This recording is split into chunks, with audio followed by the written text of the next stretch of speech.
On today's episode of Let's Talk FGO, we're back and we're Kazuradropping, the greatest hit of the autumn? We've got your slightly belated summer jam today.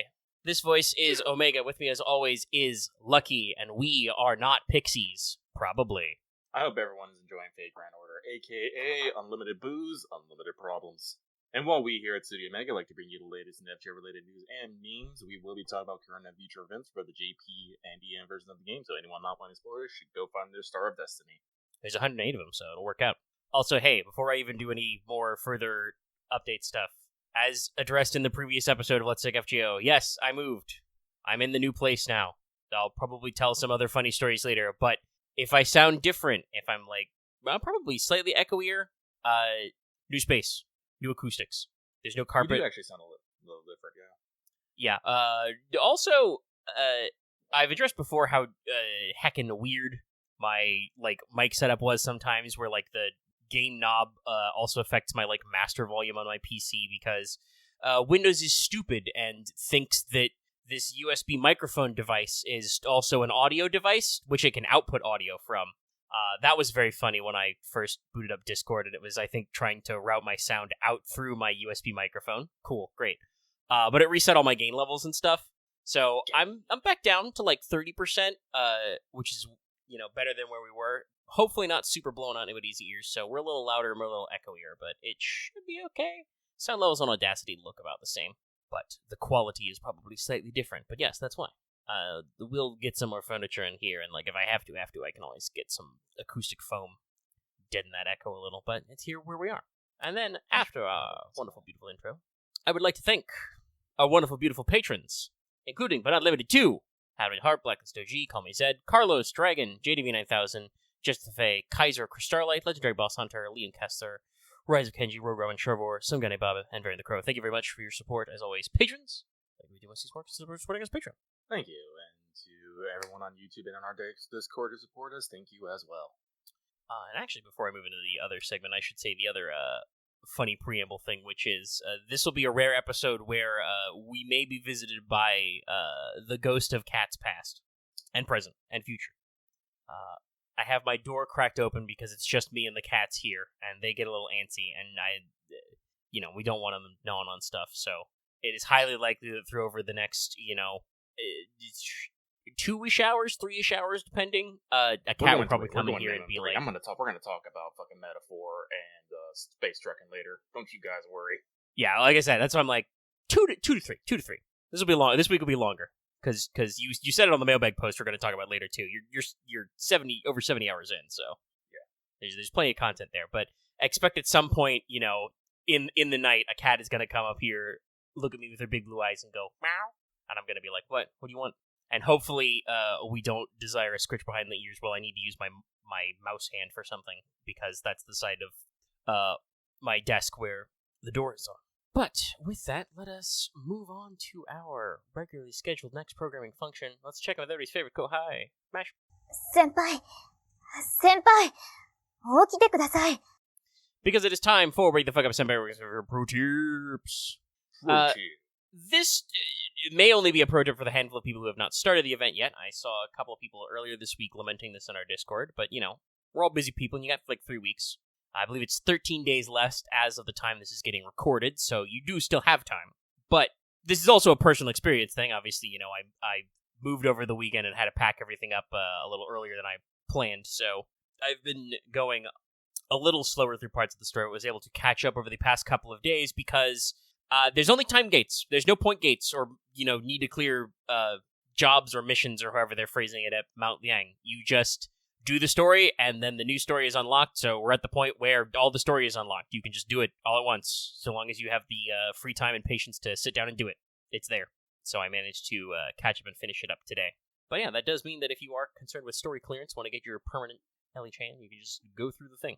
Alright, so with that, let's move us swiftly on to our next topic, which is Weapons from the Throne, our regular achievement topic. For me, it's quite simple. 9-Dragon Ellie, Smile Protected. Unfortunately, I have not gotten through all the events, so I haven't really done anything else of note. I'm only on section 4 as of right now. But, it's not like I'm, starting, hot and fresh tonight, so Moving on. Takes us to a brief detour to No Other World's Evil, but damn close. Though, this isn't terrible. It's just, there was a mole day in there. Didn't get one. Fired a 10 spin. Whiffed. Nothing notable. Decided to call it a day. We're just going to continue to stockpile for future. Maybe I should have gone across the road to the cemetery and rolled. I forget, is Breedamart limited or permanent? Does anyone know off the top of their head? She's limited. She is limited. No, but ladies who have giant armor is a thing. It's my aesthetic. Yes, limited service. I'm mentioning saving, and I'm just all like, what am I saving for? Tiamat, obviously. But that is a while away. Yeah, that's where we are. We're chilling. Which means, moving on to our next bit of business. The business. Which is, did you finish your master missions? This week's master missions, you got to defeat 10 servants. This does have the usual caveat of not certain story bosses and stuff. Defeat 15 Saber or Caster enemies, period. This does not exclude, by the way, as far as I know, certain servant and bosses. It just says, doesn't include enemies that are summoned mid-fight. Defeat also 15 Lancers or Riders and 15 Archers, Assassins, or Berserkers. Get 2 Skill Gemmer statue drops, and then get 4 Skill Gemmer statue drops. I would say do the event, but once again, these are things which quite literally doing just about anything should cover some of these. I suspect the upcoming week we may get some more specific event-focused ones. That takes us to Skelograms. I have to do this voice so the Skeleton Union will come get me. Don't have the bonkin' hammer. Oh, that's what you get for living across the street from a cemetery during the month of October. I know, right? It's real spooky. But on the other hand, I can walk to a Dollar General Market. They have groceries. And they'll probably have candy for cheap after Halloween. Ha-ha. Who's laughing now is dragged into the earth by skeletons. Yeah, I'm about to say, probably the skeletons. They're always laughing. Anyway, we don't really need to stall, but we're just having a little friendly bants. I have not been doing too much talking and hanging out with my friends for like a week, so here we is. But we do have the JP updates. NA is still carrying on with Halloween Rebellion stuff. We're rolling through those banners. Probably will not be any major news until the 3rd week of Halloween Rebellion. Then we'll get some pack filler events and so on, and get ready for Road to 7 LB6. But in Japan, the October event has hit. It is not quite a Halloween event, but it's a something event. The full title, as given to me by the wiki, is a Fairy Sugoroku Insect Cage Game for a yet unseen perfect you. Starts the 16th and the 6th of November. Yes, no. It is a 100 mission event. They have said that it is requires LB4 clear to participate, but will contain up to LB6 spoilers. I am assuming that is going to be mostly Murian based. But it's dropped with one new banner. You're looking at brand new limited SSR alter ego Kazuradrop, along with Emiya, Yagi Munenori, and Geronimo on raid up. So she's finally here. It's Kazuradrop. We all knew it. No, we did. I called that shot. She's appeared.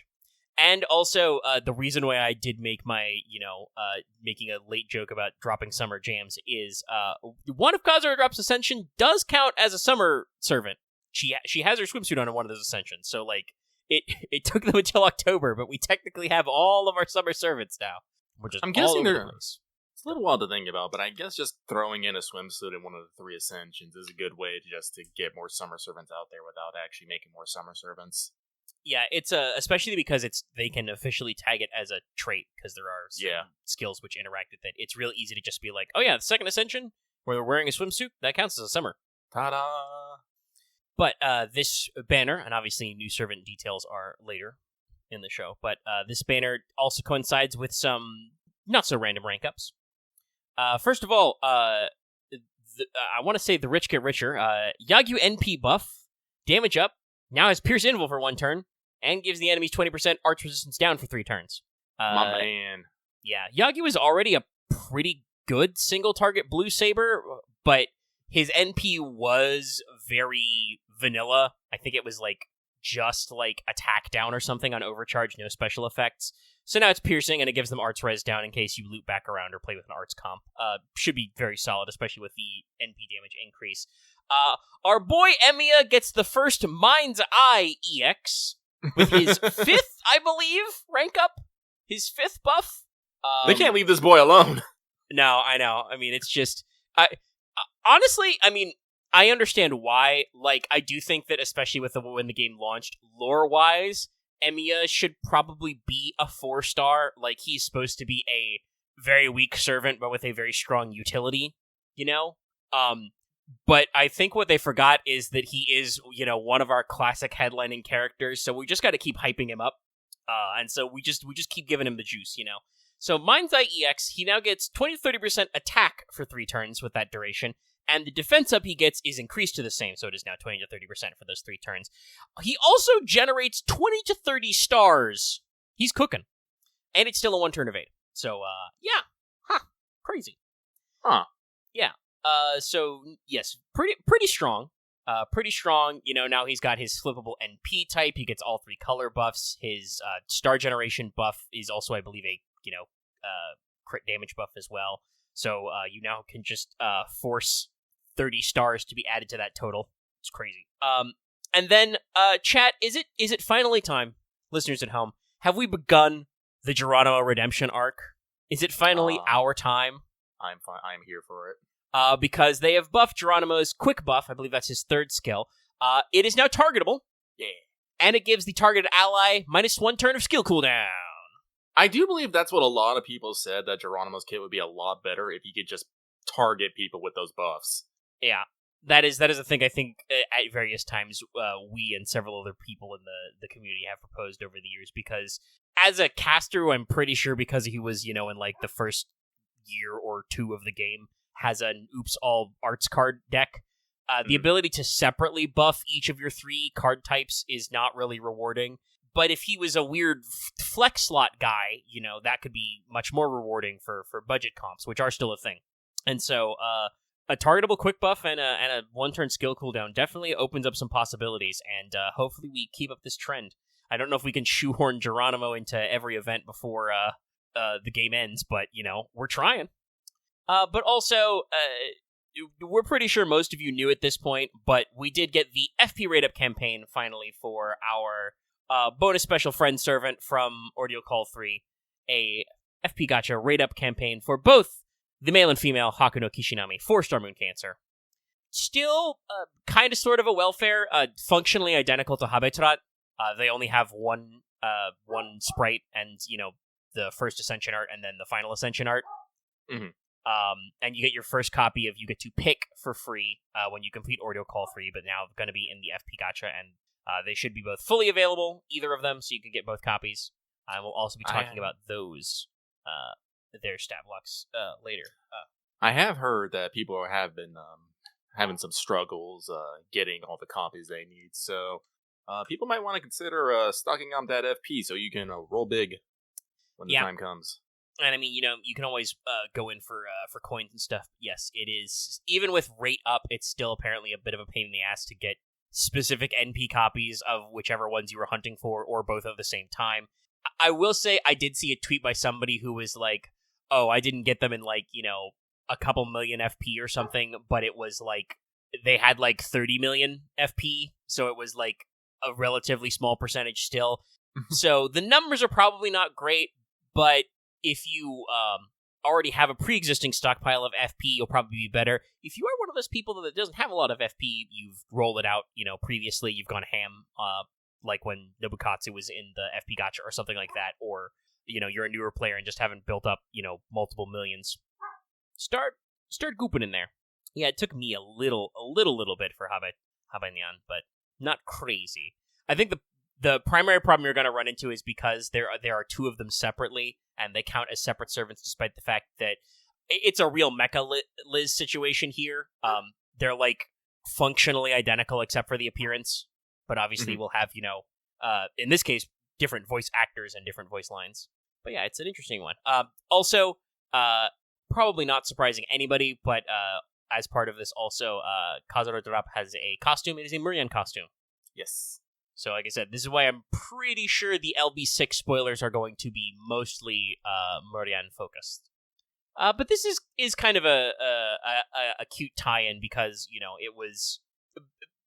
Lore for Kazuradrop was basically soft-launched, I guess, when we got LB6 originally, because in the previews, obviously, when people didn't know what was up, we saw pictures of Marianne and everybody's like, oh shit, it's Kazuradrop, and it's like, no, it's not Kazuradrop. It's just the fairy Marianne is part of Kazuradrop. There we go. But yeah, that is our primary news. Like I said, we'll do news servant deets after the flip, and we have I do not believe any further super news. Though somebody did post this in Patreon chat on the stream. I believe they did announce what their what do they call it? Winter caravan dates. So you're looking at you got one stream 12/8, one. The next one I should say is 1/11, and then the third one will be 2/9. So roll out our dates and announcements as well. And I believe it has been said that we've got Kana Ueda and Satoshi Todoroka will be on the first one. Oh, nice. So we're vibing. But yeah, these will always be, interesting to see. We always get some sort of banner to celebrate, usually a little bit of St. Courts, a little bit of streamies, and keep up on various news. So that's good to know. I'm excited to see what happens from that. But with that, we are going to flip the script, and we are going to go straight into this week's Let's Talk FGO mailbag, the segment where we read what you have to say and comment accordingly. Let's give the post one last refresh, and we are locked in. Thank you so much, everyone. We have six lovely comments to get through, and we'll start right meow. Our first one comes from Monster Girl Aficionado, who says, Dear Lucky Omega, no questions this week, just sending good vibes, wah wah wah wah wah wah wah, and wishing you well. Keep up the great work. Well, thank you very much. But I'm looking at things. Our work must become even greater. I require more power. And yes, I totally did do the DMC3 thing of just curling my fists a la Virgil, because that's what you do when you say that. But thank you very much. This next one comes from Kazura, has finally dropped. I see what you did there. But they say, howdy, Lucky Omega. Hope the move is going well for Omega, and hope you're having a good week as well, Lucky. How much was the pain in the dick was the move, Omega? I'm curious. Oh, it wasn't too bad. It was just a little annoying because we got packed up, like I said, a little earlier than I planned. The main thing right now is the funny haha that is my bed situation, which I've talked about before, which is I have the new bed frame. I don't have the new mattress yet. It got delayed another day. It's not going to be here till tomorrow. So I am still sleeping like 3 feet off the ground. As for my week, it's been a roller coaster. My sleep schedule has become fucked once again. And now I don't sleep a full 8 hours anymore. I am now sleeping like 2 to 4 hours several times a day. It sucks. Anyway, going on with this person. They say, I've been listening to old episodes once again, specifically the LB6 one, since there's a good chunk of content there. Lucky even said that at the conclusion of Final Thoughts on Part 3 that y'all saved the notes and it was 93 pages long. That got me wondering, when Omega does the best of, how do you plan to include some mailbag answers? The final part especially, y'all did get some pretty solid breakdowns and synopsis of things and some questions, which is why I'm curious about it. Well, unfortunately, I don't know. I mean, honestly, I'd have to say that's probably planning on it until this question came up. I don't know. I'm gonna have to see because, like, I've mentioned this before. I do plan on once everything is like fully unpacked and I get all my shit settled. Still need my bookshelf and some other stuff to arrive before I can unpack all my books and game cases, for instance. I am planning on getting back to working on the best of probably in November. It will be a pretty big pain in the dick. I will probably be breaking it up into 3 parts just to tackle the 93 pages of notes. I probably could try and grab some of the mailbag stuff, but we'll just have to see how tough the project is as is with just the us talking about it part. Because I'm already imagining there's going to be a lot of editing and trimming. Right, but that is that. I will leave that to Omega. So we will move swiftly on to the next one, which comes from Lord of Darkness, who says, no question this week, just wishing you both well. I must return to Metaphor. Don't we all? Well, everyone who has the game. Listen, like I said, I'm committed, but also I can't unpack my disc of P3R yet because I don't have anywhere to put it, and I don't know which box it's in. Should have figured out some QR codes, do inventory on my own boxes. That'd have been interesting. It would have been neat, but it also probably would have taken me too much time to like manually enter what with each QR code. We were packing up kind of quick towards the end. Oh shit! But yes, Lucky is on that Metaphor grind himself. Like I said, when we get to the free talk segment, I will have plenty to talk about on a variety of things. I will try to be avoiding spoilers, as much as I can, so you guys don't have to worry too much on that front. But let us move swiftly on. This next one comes from the Tyrant King wanting to watch Transformers 1s, but hasn't had the time. I've heard Transformer 1 is very good. Unfortunately for me, I am not that fond of Transformers in general, so I have not been struck with the desire to see it. But they say, question, hey guys, with the Game Freak Terror League currently being declassified, what has been your favorite thing to come out from it? Also, your thoughts on it. Anyway, that's it for me. Sending good vibes your way, and hope you have a great evening. I don't know how people would not have known this, but there has been a giant leak of Pokemon related, I don't want to say plans, but Stuff. Like concepts. Yes. I think that's the best word. A lot of concepts from like lore, designs, and a whole bunch of other things, and the internet has been completely normal about it. That is a lie. They're being completely abnormal about it. Possibly even more abnormal than they need to be. No, definitely more abnormal than they need to be. My boy Pataflosion. I'm sorry, man. You don't deserve that. Like I said, I'm not necessarily not that into Pokemon either right now. I know, I'm so boring. So nothing has really struck me. I did read a lot of the lore things here.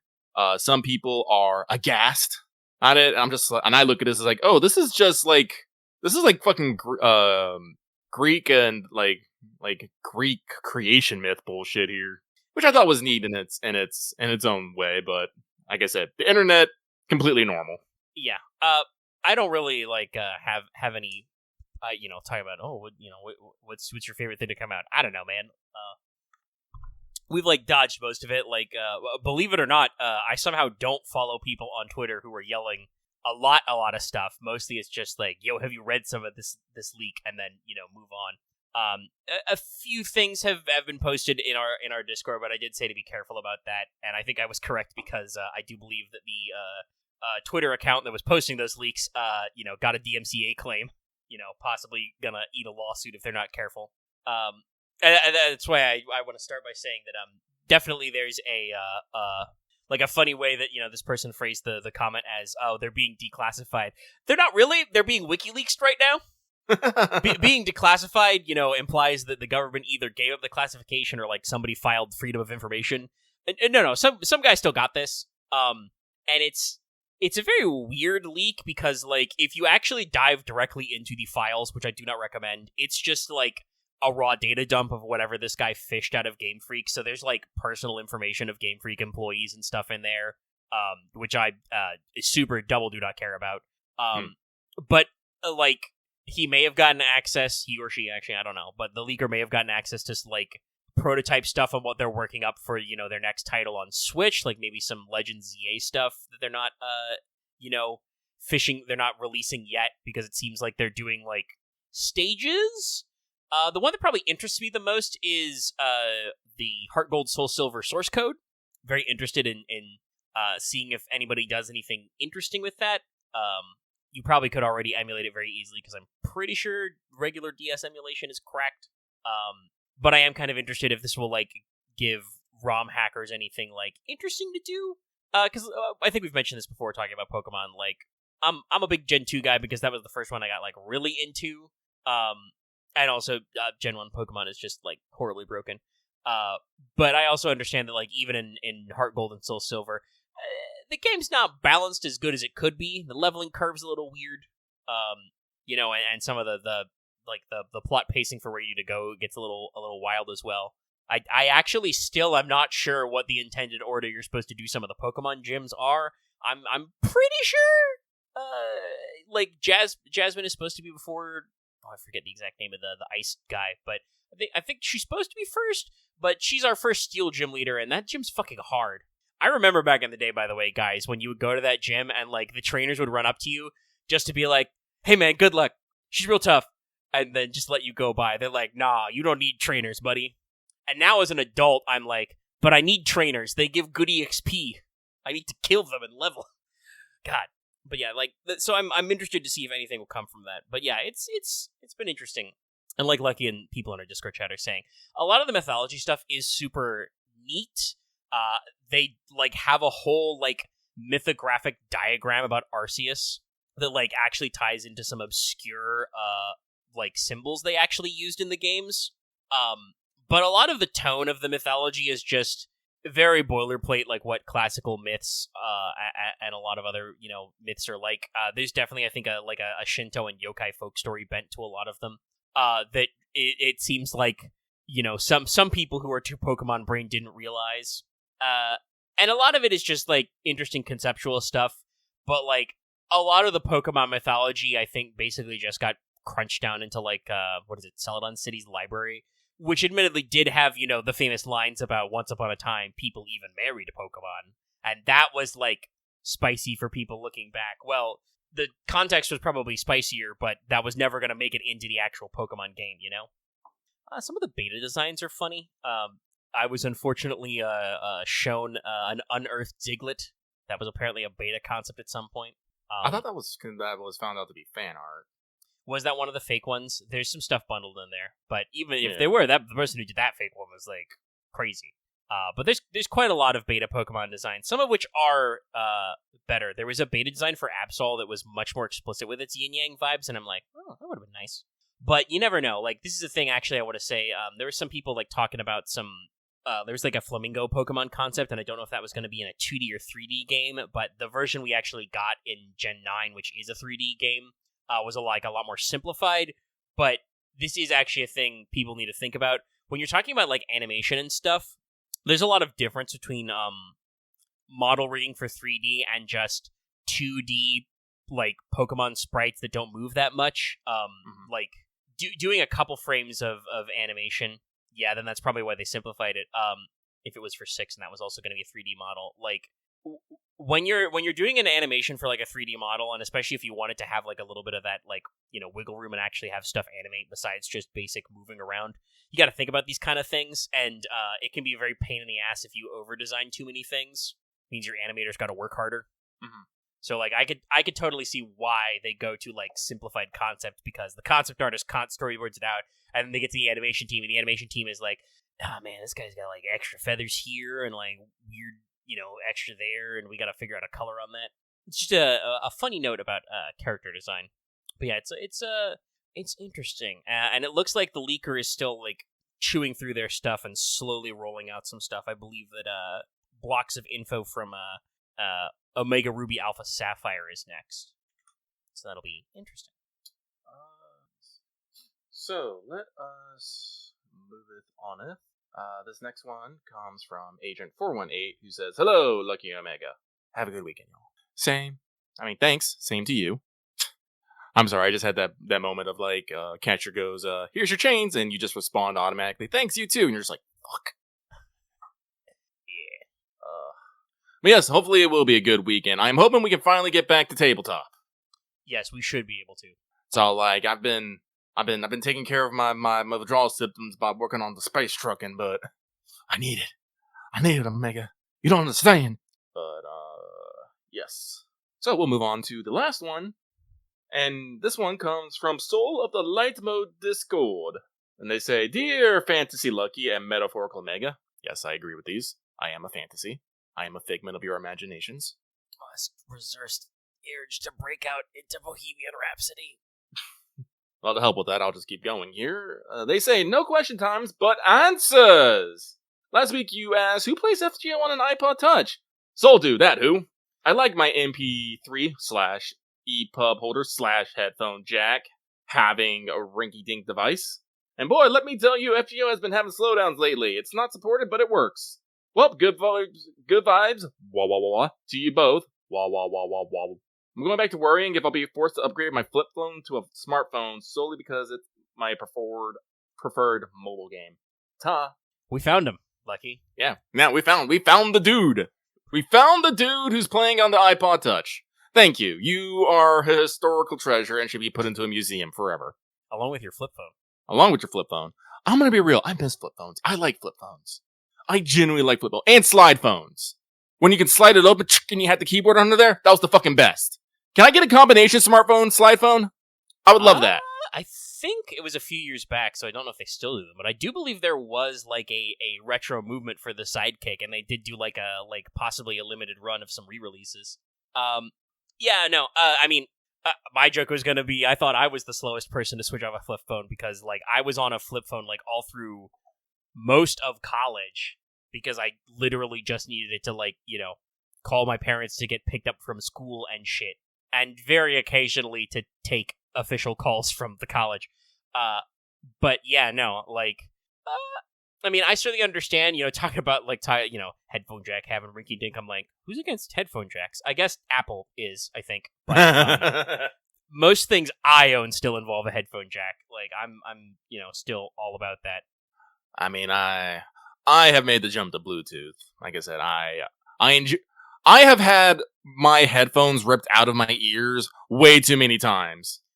Just because I walk in and they get caught on something and all of a sudden they just go flying and then the ear cap goes flying and then it's in the grass and you're just all like, well, there goes 15 minutes of my life if I look for this fucking black cap in this green sea of fucking pollen. Yeah. I love it. Yeah, no. I on love my it. phone I'm on a Bluetooth headset, but I do have a set of headphones of regular jacket headphones for a lot of things. Various uses, but yeah, no.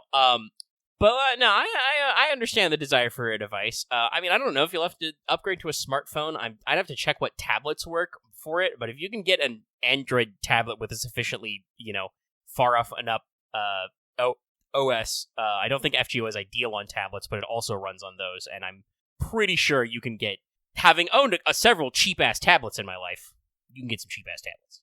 Like, I used to use those apps, but the exact same thing happened. Is there's a cord between me and the device?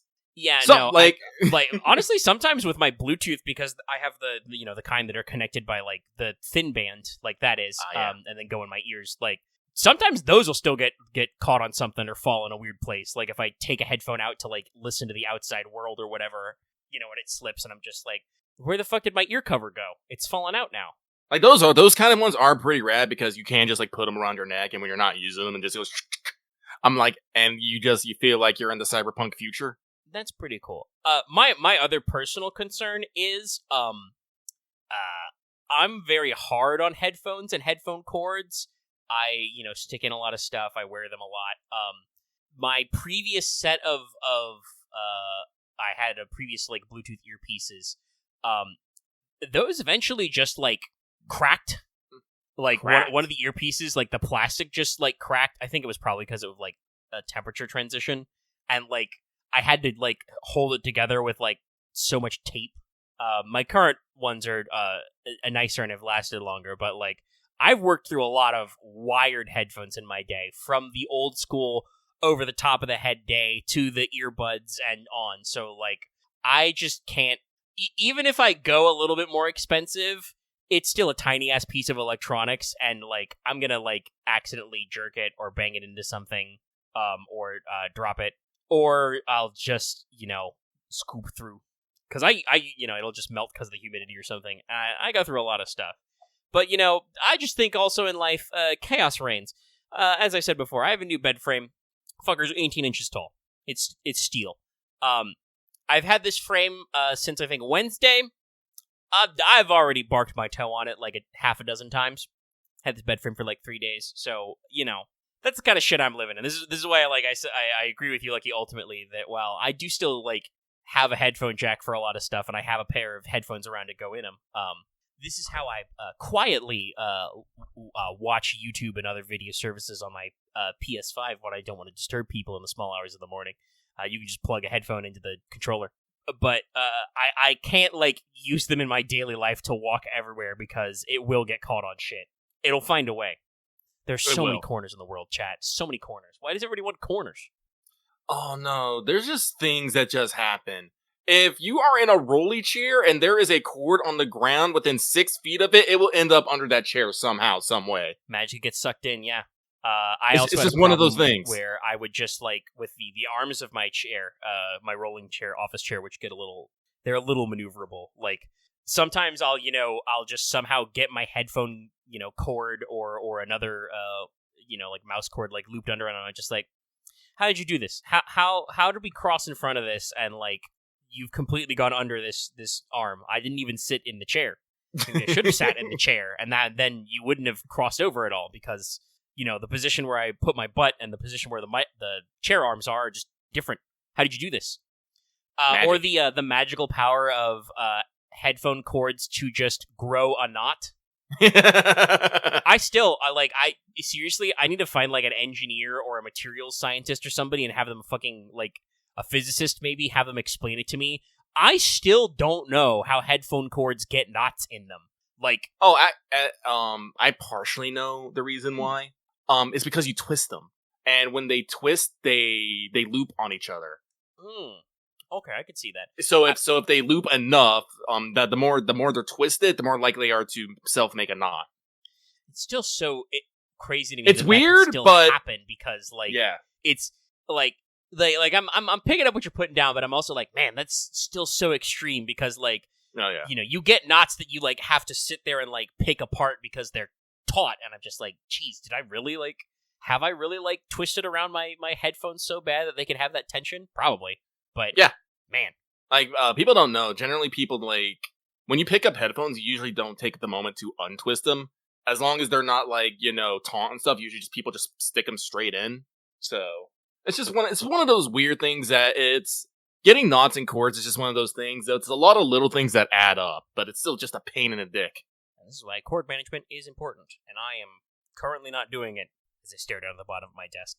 I mean, I kind of got stuff organized a little, but it's still a little all over the place. I actually need to work on getting a little bit more organized. I got to get rid of more stuff.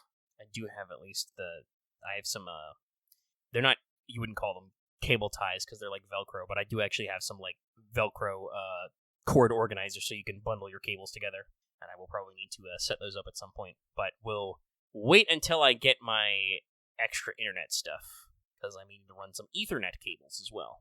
Like I said, I like my Bluetooth headsets. I just have the problem of I think I have hearing problems, and I got a lot of fucking earwax. I have to constantly clean my headphones, otherwise they start sounding funny.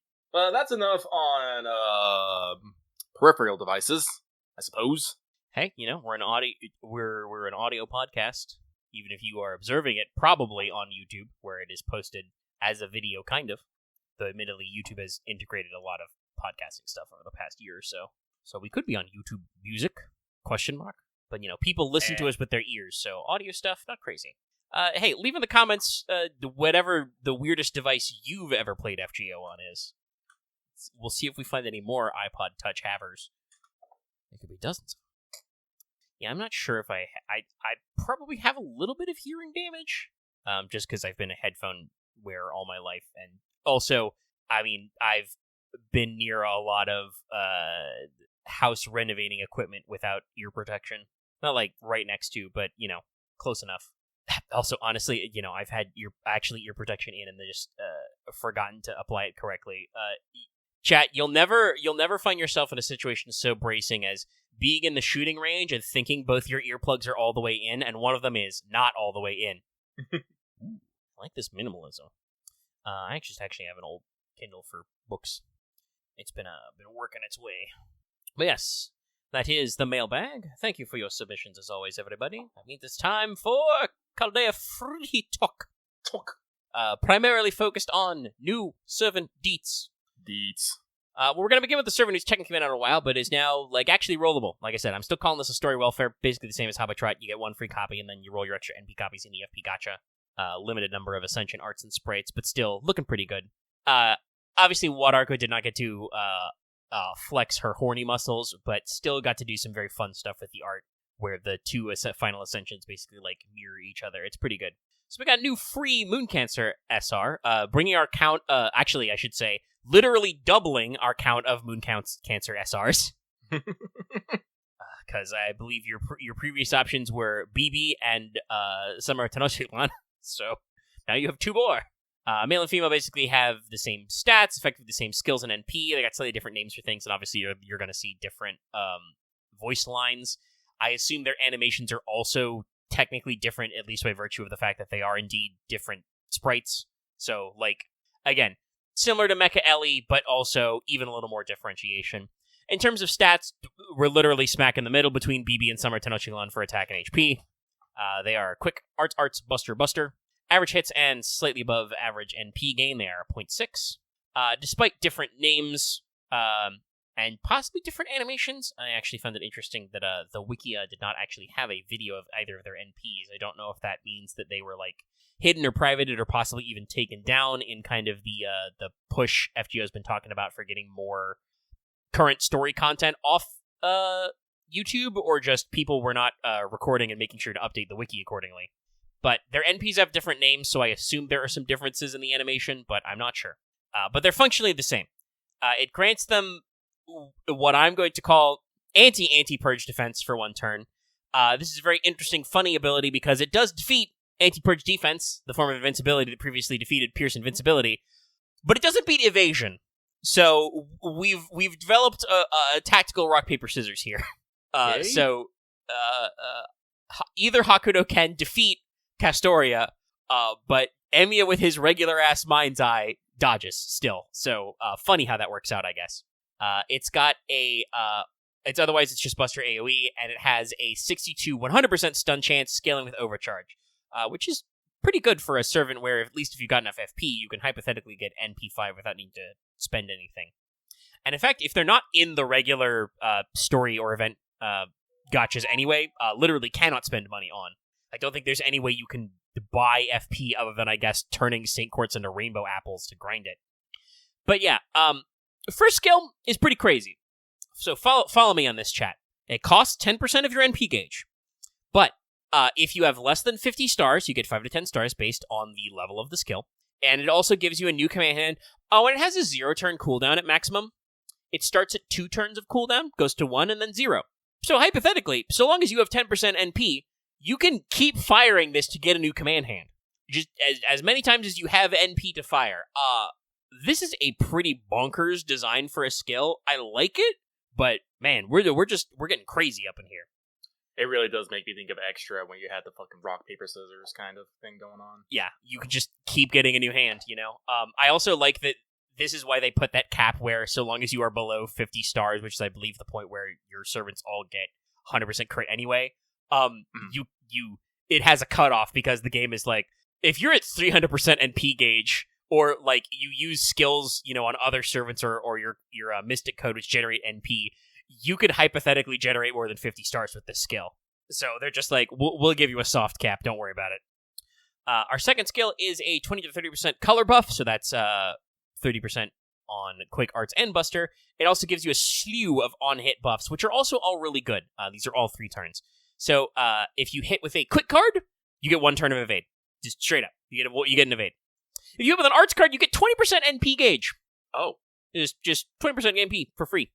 And again, these buffs last 3 turns. And then if you hit with a Buster, a slightly less impressive, but still really good, 20% crit up for 3 turns.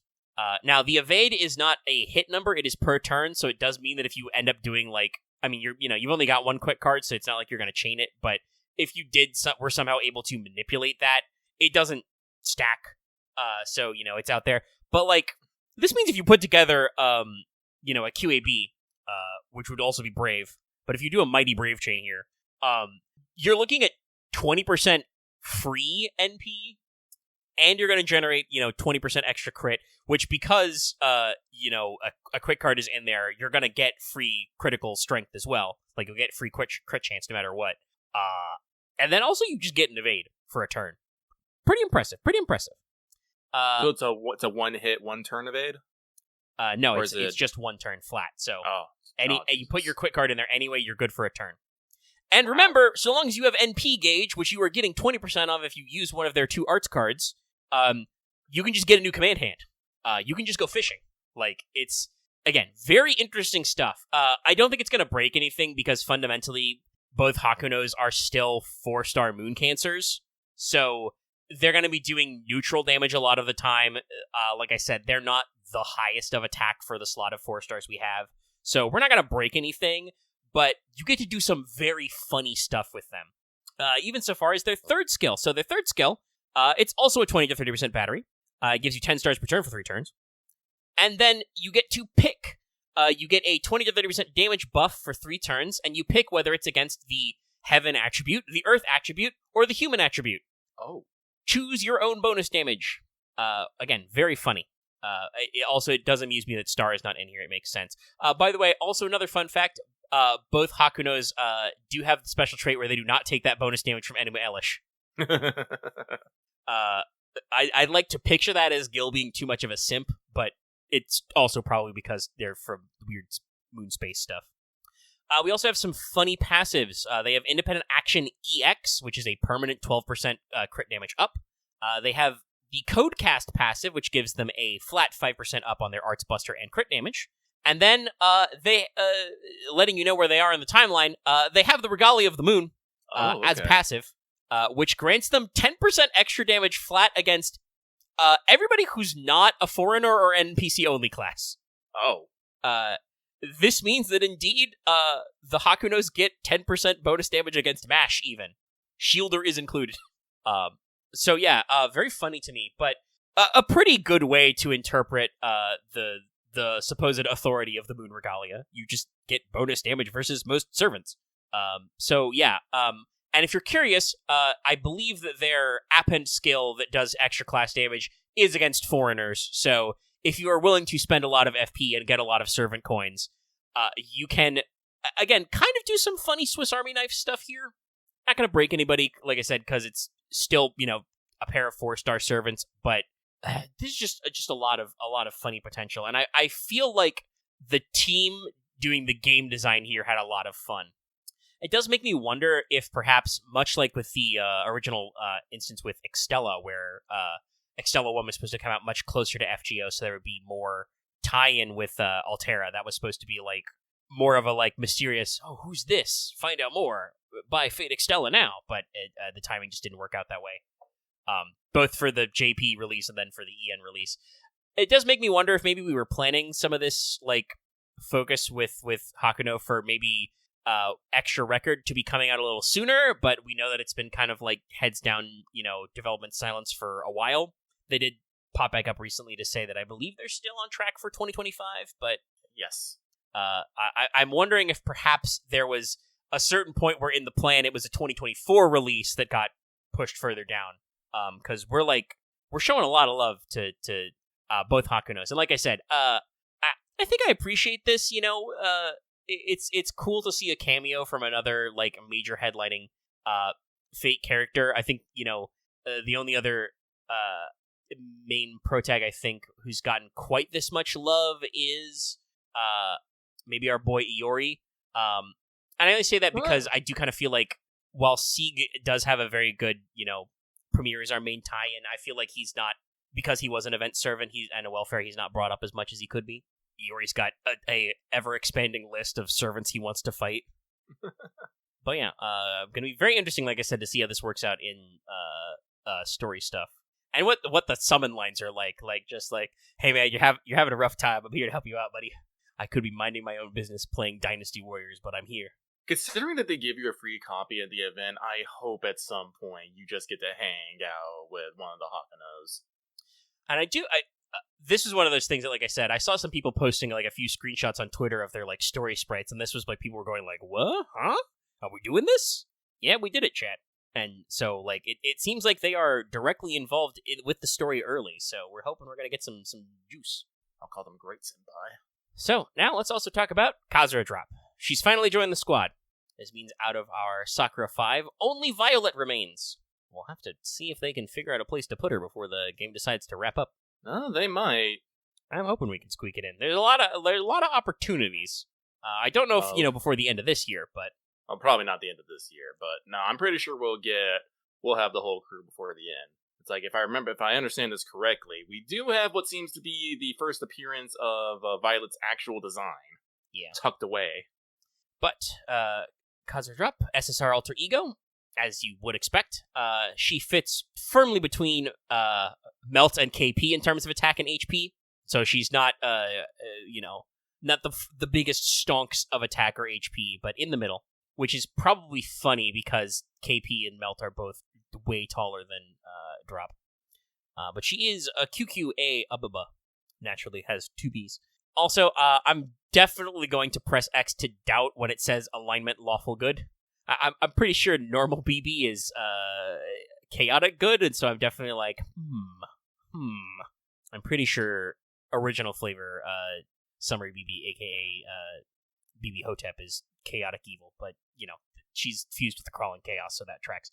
I think it's all just a matter of perspective. It's her laws and what she considers good. So we'll see how that one shakes out. Anyway, she has pretty average hit counts, but high NP gain, 0.69, almost nice, or 0.68, I should say. If it was 0.69, it would be fully nice. To make up for the fact that she only has one arts card. Her NP is AoE quick. It is only 4 hits, so we're probably not doing Scotty loops. But again, I'll spoil some of this design. I do not think that Kazuradrop is actually intended for farming in that way. But it gives the enemies a flat 20% attack down for 3 turns. It has a 40% chance to stun all enemies, and it gives a 20 to 40% defense down for 3 turns based on overcharge. So, damage is going to be, probably middle of the road because there's no amplifiers on it, but some, fairly effective debuffs here that are very generalized. Her first skill is, first of all, just gives all enemies -1 charge. Fuck you. -1, go to jail. It also gives her a plus 30% debuff success for 3 turns. I do not know if the way plus debuff success translates is that it's literal, like it's straight up percentages, so I don't know if that means that her stun chance is actually 70% or not, or if it's like instant death chance where it's like a weird multiplier, but her debuff success rate go up. And then also, it hits enemies with a further very nasty debuff. For 1 turn, they straight up get 30 to 50% a quick and crit resistance down.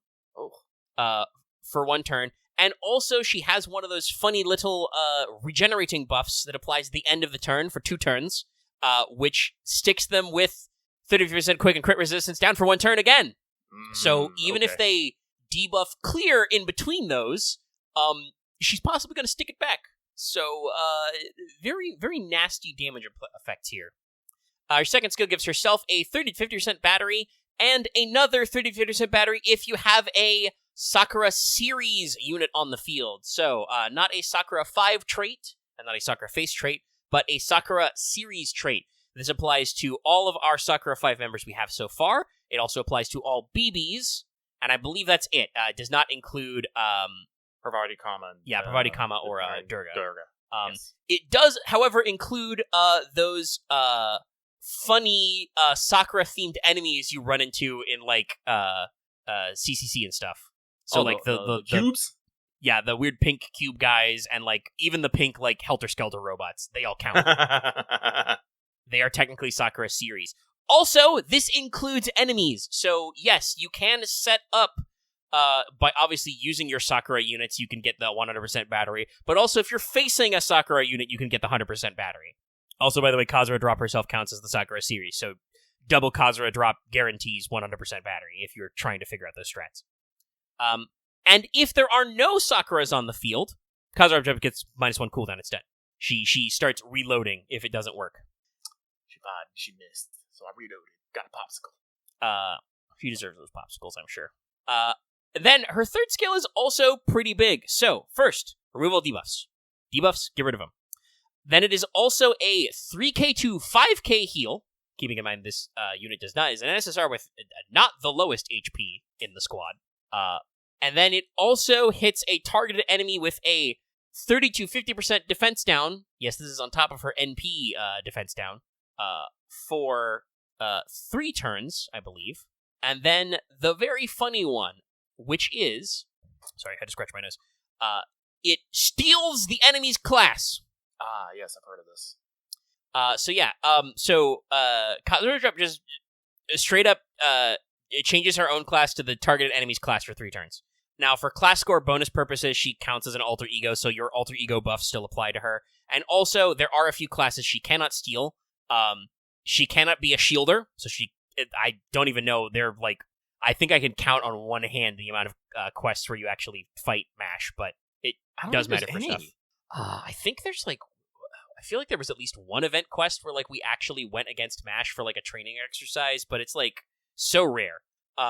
Both NPC and playable versions of Beast do not count, and also other NPC-only classes. But if the enemy has a primary servant class, Kazuradrop can steal it.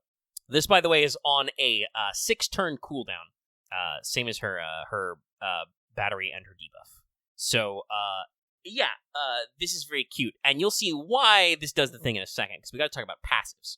Because she has Magic Resistance A, so she's got a pretty high debuff resistance. She has Territory Creation EX, so her arts card does hit pretty hard when it hits, and then she has a unique passive. First of all, Kazuradrop has 30% damage up against Sakura series enemies all the time. Just straight up, Kazuradrop gets bonus damage versus Sakura's. This does include herself. Insert your memes now. But also, she gets 75% bonus damage versus enemies who are her own class. So first of all, this does mean that she basically gets class advantage against any Sakura series enemy if she steals their class. Or if they're already in her class, because most of them are alter egos anyway. Because I believe these two do stack. They add together. The second of is that basically she can give herself pseudo-class advantage against any enemy by just stealing their class, which also probably means that she is taking neutral damage from them. Unless they're, like a foreigner or something weird. So yeah, it's really weird. I think that Kazuradrop is interesting. I have seen a couple of posts that are like more negative on her kit than I think they need to be. I do not think that despite her AoE NP, she is suited for farming. Because she's only got 4 hits on her quick and doesn't really have a lot of like looping potential. Like you can probably rig something with double Kazuradrop. But if you're doing double servants, you can probably go easier with just doubling up on a support caster for that 100% battery. But her debuffs are very gnarly. Like, she's got a automatic charge down to all enemies. She can hit all enemies with some, like I said, like 50% quick down, 50% crit down. She can make that 50% defense down stick for 3 turns. If you are overcharging, you can make that higher. Like, if you have maximum overcharge and you apply her third skill debuff, you're looking at one enemy's going to have like a 90% defense down. I do think it is a problem of, what's the word I want to use? The meta, I guess it was. Everyone wants to servants to either be looping farmers or one-shot boss killers. Anything that does not fall into that one of those 2 category is usually just be like, why would you want this? Get it away from me. Yeah, and I will say, I think that like some of that mentality is encouraged just by the way that FGO's game design has previously been. Like, I'm out here being like, oh, she's got some very gnarly generic debuffs. Well, unfortunately, a lot of our meanest boss fights usually do some cheaties to, dodge debuffs, right? Oh, yeah. But if they don't... Well, it's the problem power scaling. Players will find the most effective tactic to use on the situation, and game developers then have to develop something beyond that, so that the players do not just continue to auto cruise through content. So and I think do that's why say I'll go to finish. No, I'm good. Okay, because I'm going to say a separate thought. I do want to bring this back to the Hakunos, for instance. I do like that the developers, I mean, they've said that they plan to end the story, end part 2 sometime next year. That will be the finish of Audio Call and our conclusion. And, like, we do not know exactly if we're going to do, a part 3 right away with this app, or if we'll probably do some kind of follow-up, or, like, even what end of service will look like. So, the game is not going to turn off at, like, midnight of January 1st, 2026 or anything. But we are probably pretty late in this game's lifespan. And they could have just straight up given Hakuno the ability to pierce anti-purge defense, at much like how Castoria just, was kind of a power creep of just like, no, this just ignores Pierce Invincible. But they made it so it doesn't beat Evade, so, like, they're not a universal toolkit.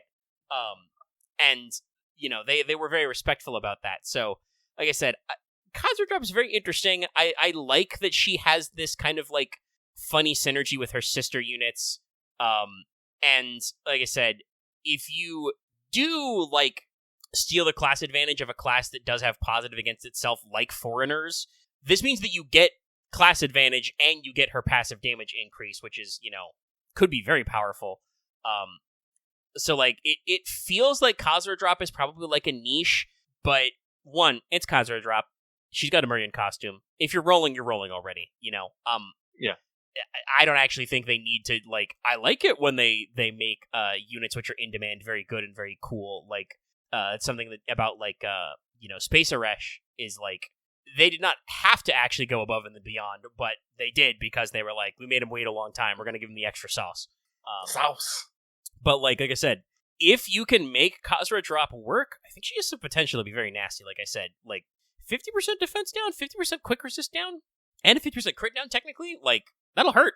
Not a lot of servants are gonna like that. And it's one of those things where like fights get weirder every day. Like 90 plus stuff gets very confusing, and obviously I don't think she's got like pure damage ramp, but she has some potential synergies and team buildings and can still hit pretty hard.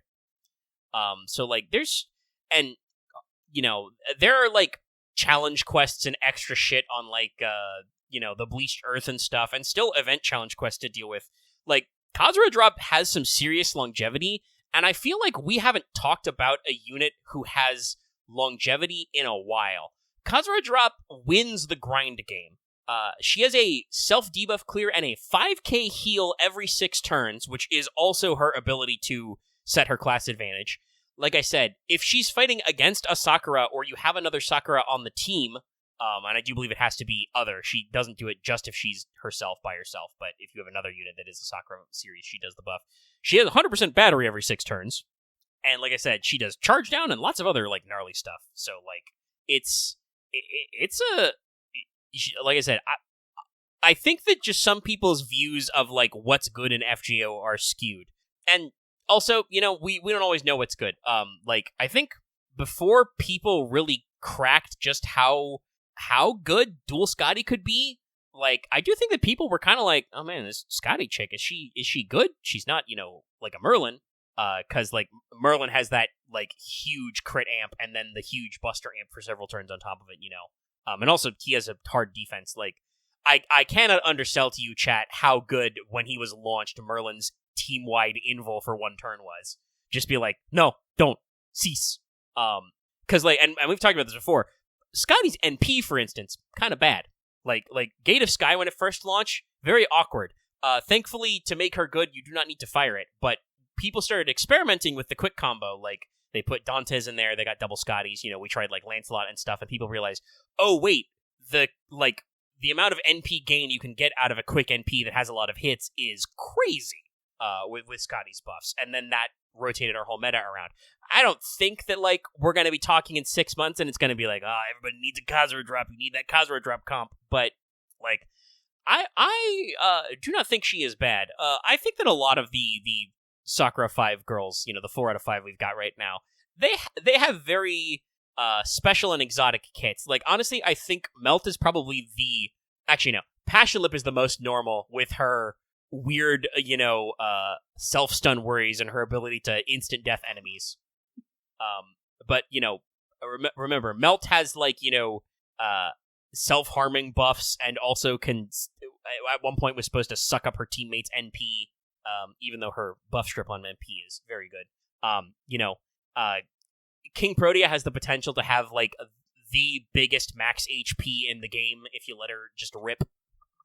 Like I said, I think Kazuradrop will also have some potential for just, like, weird grind game situations. But yeah, now we'll just have to see where the Violet comes in. Maybe we'll find yet another servant who can actually use the special Petrify debuff, which I'll remind you, in case you don't know, Medusa's Petrify on her Mystic Eyes is different than other stuns. It literally counts as different. Now I have a section here for Halloween Rebellion First Impressions. Still technically kind of sort of First Impressions. Because last week I was like 1 pip in, and Lucky hadn't started at all. And so this week, Lucky, you're on Section 4. Yeah, I'm on Section 4. So I have met the cast. And I will say, even though I haven't been like unfortunately Metaphor and like all the other games I'm playing has been taken away from my FGO time. So, and also I got little mad one day because there was an update for something I don't remember what was, and Lucky's just gonna start owning up to this. Lucky has ADHD, so if I start doing something and I get distracted by something else, I would completely forget about the first thing. And unfortunately, this is the thing about updates: you have to leave them alone for a second while they update. And so I broke my login streak again, and I was just like, I don't want to deal with this. But yes, I am on Section 4. I have met the characters, and I do enjoy this. Like, I didn't know this. I didn't know that Boudica would be, like, so prominent in this story. And I'm all like, yes. So I'm very happy to see more Boudica action, especially in her capacity as a team mom. She's great at it. I love it. I basically use every chance I can to spend time with her. Especially also because we also get like Matahari in there, who doesn't have as much, but she still gets in there. I still internally laugh when you feed you make a Blackbeard drink the paralyzing wine, and he says like, "What would happen if I hadn't joined up?" And Matahari just does the line across the neck, and I was like, "Oh, she assassinated." Yeah, no, it's I think and that's one of the things that's like hard to communicate if you're not just straight up reading a translation. Oh yeah, right? Is like what's the supporting cast like? Because you can see that like Boudica's in the bonus list, but so are a lot of people, and definitely some of them aren't super well focused. Like it's not really a spoiler, it's just a pacing thing, but like for instance, child servants like Abigail and Nursery Rhyme are in the story, but they're not in the story until like the very like back third. So like you won't realize that they're not gonna be with you as much as like say Yan King or Boudica are there like right from the jump. Mm-hmm. I myself feel like I haven't been paying as like tight an attention to this story as I usually do because I've had a lot of other stuff going on, But I am still following along, and I do like this extra, touches with all the characters. We get to hang out with a lot of people, and I do appreciate that we're at this point in the writing where like one extra Halloween in, right? We were like leaving, ninja substitute dolls and trying to claw our way to escape being sucked into another Elizabeth Halloween, right? Like, right. We did not want to be part of this. Now here we are, Liz gets, transmogrified into, Nine Dragon Tattoo Eliza, and we're just like, well, now I have to take care of this child. I believe this is what we like to call being desensitized. We become desensitized to Eliza particles, whatever those are. Yeah. Yeah, I don't know what exact age she's supposed to be, but she does count as child servant, which technically I think the regular Liz should too, but her attitude is not very childlike, even as a sassy teenager. This Eliza is like even more so. Maybe she's like 7. I do love that she still has Liz's speech patterns though. It's very cute. And then obviously we've got our supporting cast. I do kind of feel like people did positively talk about Huang Feihu, like. Because he just seems like a normal sort of guy when you're looking at like banners and animations and stuff, but I think he acquits himself pretty well in this story. I love his line in the shop where he's all like, "You get a smile for free," and he's all like, "That's slightly embarrassing." I'm all like, "Oh, my heart!"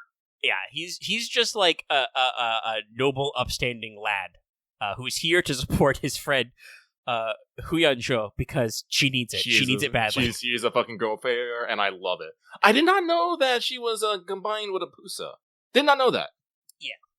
It's the game's not trying super hard to hide it because it's like in her NP text line, but they're in the text box is in Japanese if you're just watching on stream. So like if you did not notice or forgot because it's been 2 years, that's not crazy.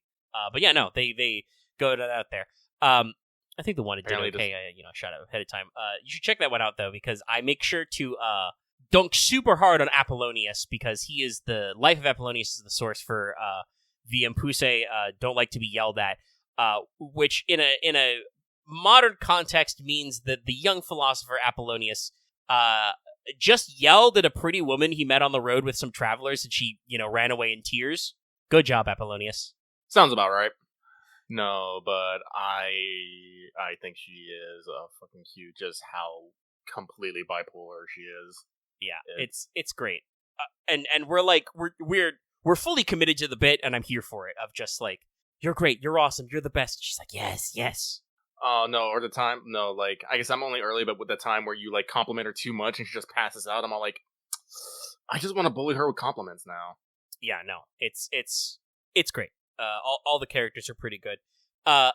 This definitely feels like the sort of thing that is whoever wrote this event really likes the water margin, That's good. Which I appreciate, but it's definitely the kind of thing where since I'm not familiar with the source text, we recap it well enough. You can follow along. But I do feel like there are probably some like deeper cuts that I am missing. Because I'm not familiar with the water margin and I've never played a Suikoden. But it's still got very strong potential. I will say I do, talking about like a good vibes type event. even if there is like some dark and spooky overtones, I do kind of feel like the stakes on this one are like not as high as even last year's Halloween, where we got turned into a weird goat and Jacques de Molay was fucking with us. Jacques de Molay, by the way, great addition to the team. No one trusts her. Just like hanging out, Amakusa. being suspicious, but also, not actually hurting us in any way. It's pretty good. Cuckoo just lives in my head all day, by the way. Yeah. And I do also want to say, like I mentioned last time, I do like the production value for this event. They've got some extra, like, flash screens and filters, and we do some of our effects. We had a cool little animated intro, but also we did some funny stuff with sprites, like the huge crowd of servants right at the beginning, where you're like, you go into the room and you're like, Da Vinci, where are you? And she, like, her sprite is, like, buried in the crew, and she has to, like, make some room. And then I think Robin picks her up. Yeah.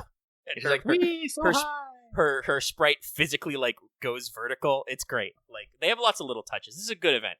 And I knew it would be good. It's just definitely one of those things where it's like, you don't really get to appreciate it until you can experience it yourself. Oh, yeah, definitely.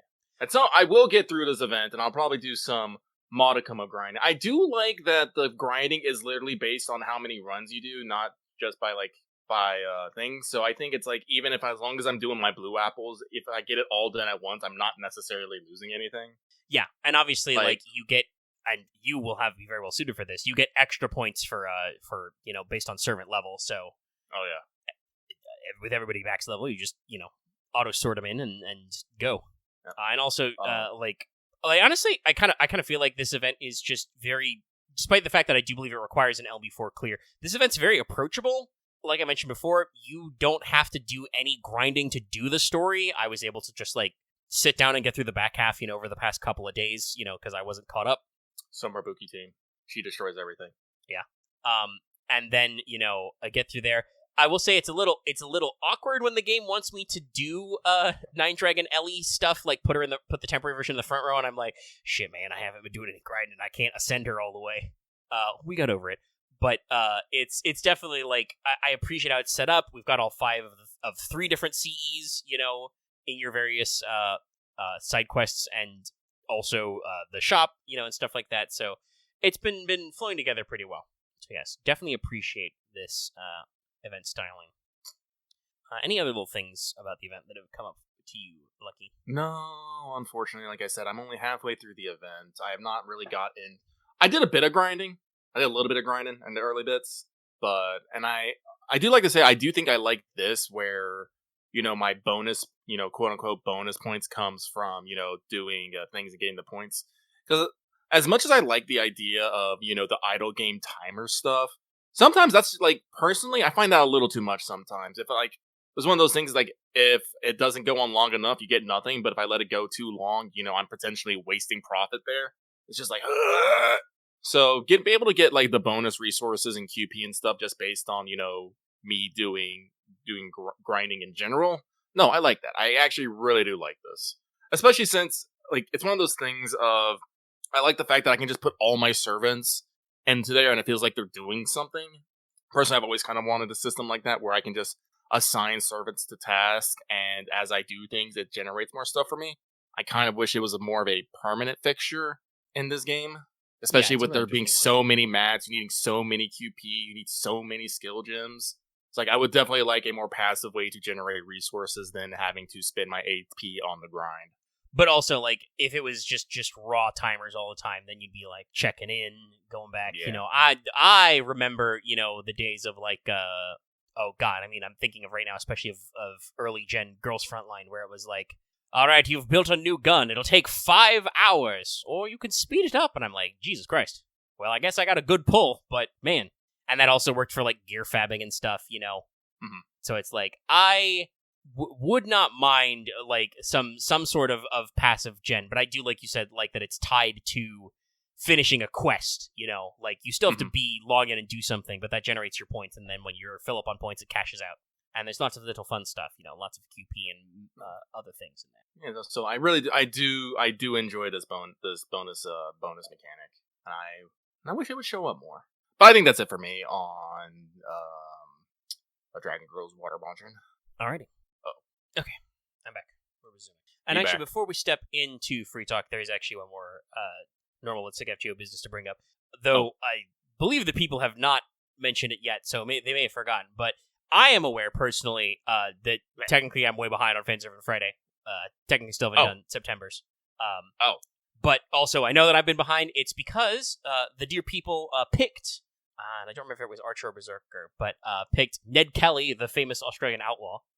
That was a profile that it did not have worked up already. Peppered in a couple of ideas to actually make me do some new work, to maybe rip some new profiles right out of the way. I just have been busy with lots of things, multiple hurricane scares and getting prepped to move and stuff, that I have not, sat down and finished and wrote my notes on it. So I haven't even posted the next month's poll because I know I am behind. So I'm pretty sure I can commit to the bit and say that should definitely be able to bring that in next week. But, it's been a little more hectic around here than I planned. So that's where we're at. At this point, we'll probably skip this month's FSF poll just because there will be enough days left in the month to, run it my normal 2 weeks. Oh, excuse me. That one snuck up on me. It does do that. So we'll keep apologies, everyone. I think the Fail Portrayal poll eventually did go up and may have finished, but that's another thing that, I think we'll be back to that next week. Obviously, we skipped out because, I was literally just moved in and don't know if I trust this internet for full streaming yet. We'll be resolving that this weekend. Okay. Anyway, yes, now, to what's up. And since you were already kind of heading in that way with the patron chat, talk to me about Metaphor, Lucky. Alright, so, Lucky has been playing Metaphor ReFantazio, and I have... Well, if I look at what my game says, it says it has over 85 hours in here. If that's a lie, it's probably around 70 hours. Like I said, This is the smallest of fucking quibbles you can fucking have. But I do wish more games did the thing where they'll pause your in-game timer if you're AFK for more than 2 minutes. FF16 did that, and I thought that was really good. Slight tangent, another thing that Metaphor ReFantazio did do that was probably inspired by Final Fantasy 16 or other systems like it. You can just access your information codex at any point during a conversation. And generally, if there is a term that has come up in said conversation, you will go right to it. It's not necessarily like the relationship tree of 16 is, of, you can go from thing to thing, but you can just pull up your information codex and look at things, because there are a lot of terms and a lot of nouns and a lot of events that happen in this game. I do recall, I believe, that when 16 was coming out originally, quite a lot of people were like, yo, other games need to steal this system of just pushing the pad button for story so far and just being able to instantly start jumping to character profiles and proper nouns. Yeah. So that is good. Well, I don't want to necessarily say that I was against this game when I got it. I did have I guess I want to say I had some prejudice against it, though. I guess that most, very specifically for, the lack of romance and whatnot. Well, you'll all be happy to say that I've actually turned around on that. And can say, no, romance was not actually needed in this game. I can still say that I want it, because I like Hulkenberg and I like Brigitta. A lot. They're very good. For a variety of reasons. Most of the people I follow on Twitter. Hey, remember I talked about how people aren't tweeting about Pokemon leaks? That's because a lot of people I know on Twitter are tweeting about that instead. Frickin', I've been seeing some pretty good stuff. Sabadaba's gonna make some stuff. I'm like, they're gonna make the good stuff. So, no. Romance was not actually needed here. I still want it, but that is, I don't want to say a failing on my part, because wanting romance is not a failing. It is a desire on my part and does not reflect, the actual game. But I do want to say, I do think something I think that is probably a little weird for me in Metaphor, because it doesn't have romance, but I also might think that's because there's not actually a lot of supporters in this game.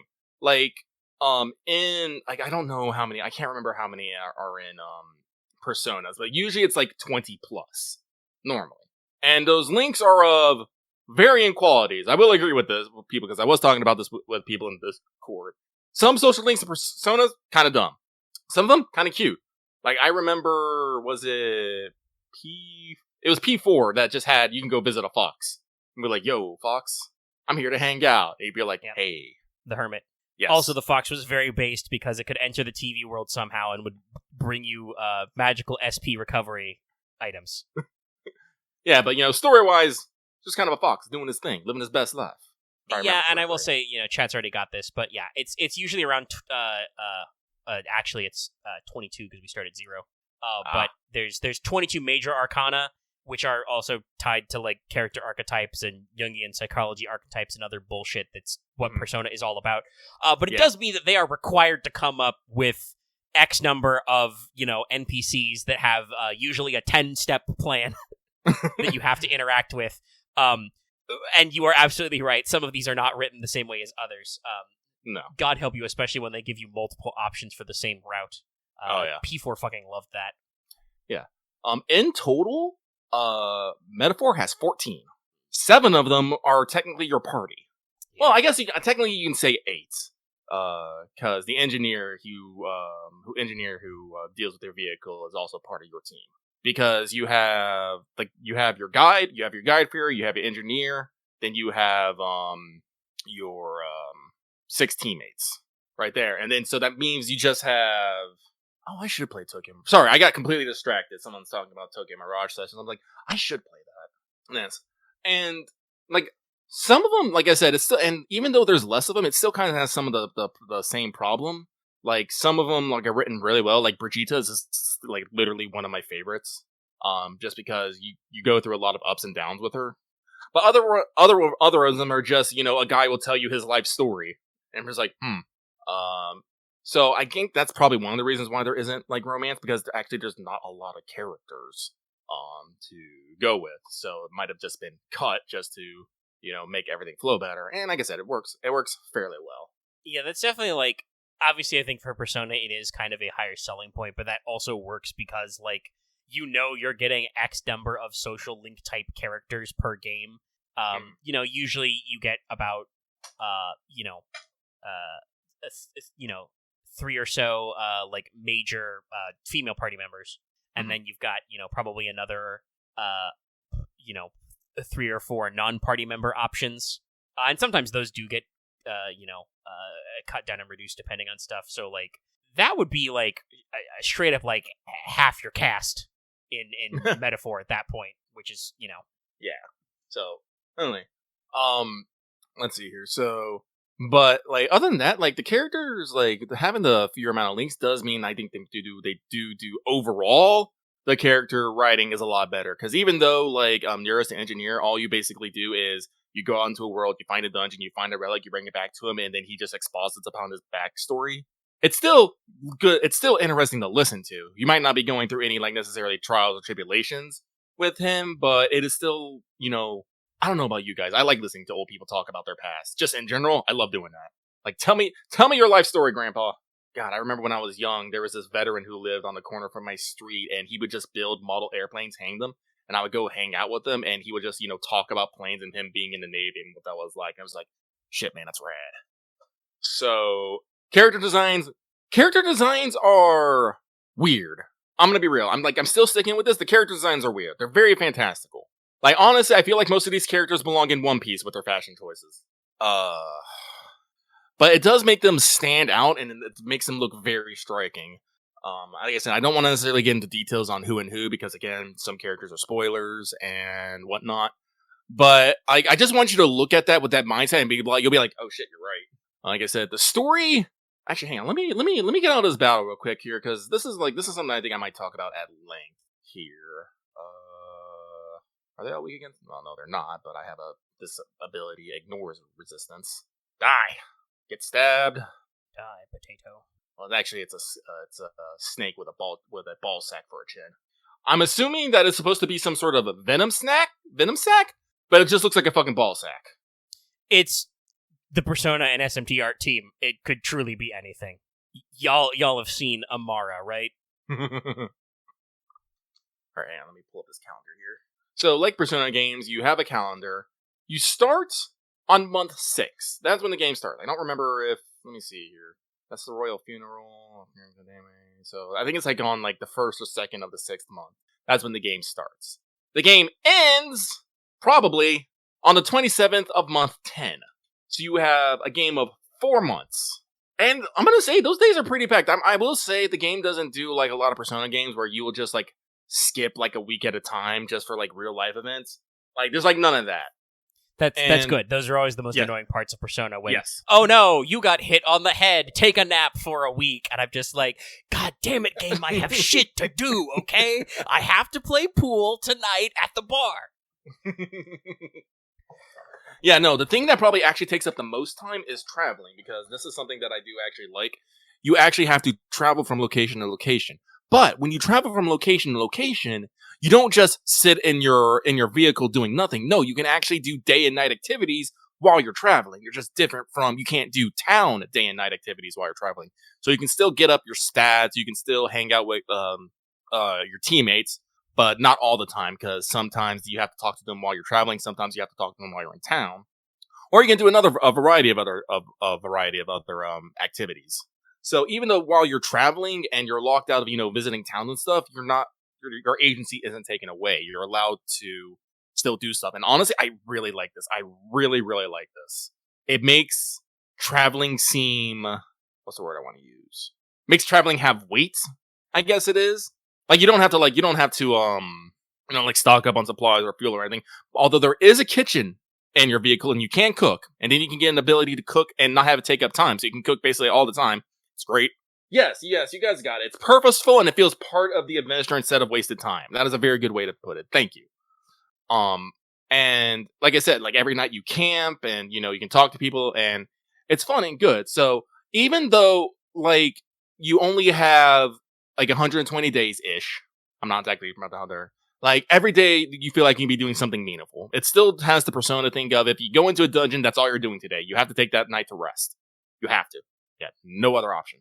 But you can still do fun things, like if you travel from one dungeon, you can if you visit a dungeon and at the end of the dungeon you decide to camp, you can still take a night action, because you don't have to travel in dungeons. You can do that. And then when the day comes, you can travel to another dungeon, do a daytime activity, then go into that dungeon. So there's a lot of balancing of your time in here that I think is actually really cool. I honestly feel like they might have looked at Persona 5 Scramble and gotten some more ideas from that. Because I think they were probably looking at the travel time, like when you were traveling between cities, and then be like, maybe we didn't utilize this well enough. Especially considering that Scramble was basically the Persona 5 gang gets a road trip epilogue. Yeah. Yeah, it does just mean you need to clear a dungeon every day, and I'm gonna tell you, that is completely doable. Most of the dungeons I've done in this game, I've done day one. Like I said, this is a SMT/Persona game, so they are not shy about making you want to use your resources. But at the same time, if you're willing to, get into that grind set mindset, like it can reward you. Like, for free, like one of the first archetypes you unlock is known as the Wizard, the Wizardo. Well, actually, it's the Mage. It's the Mage that upgrades into the Wizard, then upgrades into the Warlock / Element Master. But it all has the same passive. Basically, if you attack, if you stun / defeat an enemy on the field, you get MP back. You just get 1 MP back. But if you have grinded enough and that the enemies are blue, which means you overpower them, you can basically clear them from the field with a few attacks. And if you leave that area and come back, all the enemies most of the enemies. Sometimes some enemies, like special enemies and whatnot, do not respawn. But most enemies will respawn, and you can do that. And while you do not get said bonuses for undefeated, what is it called? What do they call it? Well, you get an XP bonus if you defeat an enemy without getting hit. So you don't get that if you do it, and the higher level you are, the less XP you get for defeating enemies. But it is still a good way to to fill out your MP reserve so you can keep going. Unscathed victory, thank you. And Axe did bring this up. Yes, there also is something called like a Magia Blossom, which is just a enemy generating device. I literally spent at one point several hours with my controller in my offhand hitting square in front of a Magia Blossom while it spawned enemies, and it was just kept sending fucking, what was it? Was it Goblins? I think it was Goblins. Just kept sending fucking goblins at me, and I'm just all like, Wizard. Because the Wizard the wizard archetype, you have different attacks when you're on the field. The wizard one is you just do a big, AOE circle on yourself, hits multiple times. It's great. So, I will say though, on the other side of that, when you run into enemies that you can't one shot on the field, if they get an ambush on you, it's fucking bad, y'all. It is fucking bad. There's been multiple times I've gotten ambushed, and before that ambush is over, like half to 3/4 of my parties is dead. Because like it was explained to me last week, we're using the press turn system from SMT, which lets you do different things depending on whether you hit strength or weaknesses. Like I said, those apply for the enemy as well. If they hit your weakness, get a crit on you, well, guess what? They get to keep going. And generally, because you have such a variety of team members, and everyone generally has different strengths and weaknesses, generally they'll be able to hit something of yours and keep going. Not to mention, most enemies hit like a truck. There is nothing you can do to stop that. Unless you're able to pre-prep your team with the right defenses, they will clap your ass every single fucking time. So it sounds like it still has that old school Persona and SMT like hard edge. Like they've done a lot to do quality of life and like literally given you the, big flashing neon sign, grind here. But also they're not afraid to cut a bitch. No. Everyone's kind of a glass cannon. Like, my main character, he's a little magic focused. I didn't mean for him to turn out that way, but, fun fact, in the starting, like, the first 3 party members you get are basically, like, melee focused. Basically. I take that back.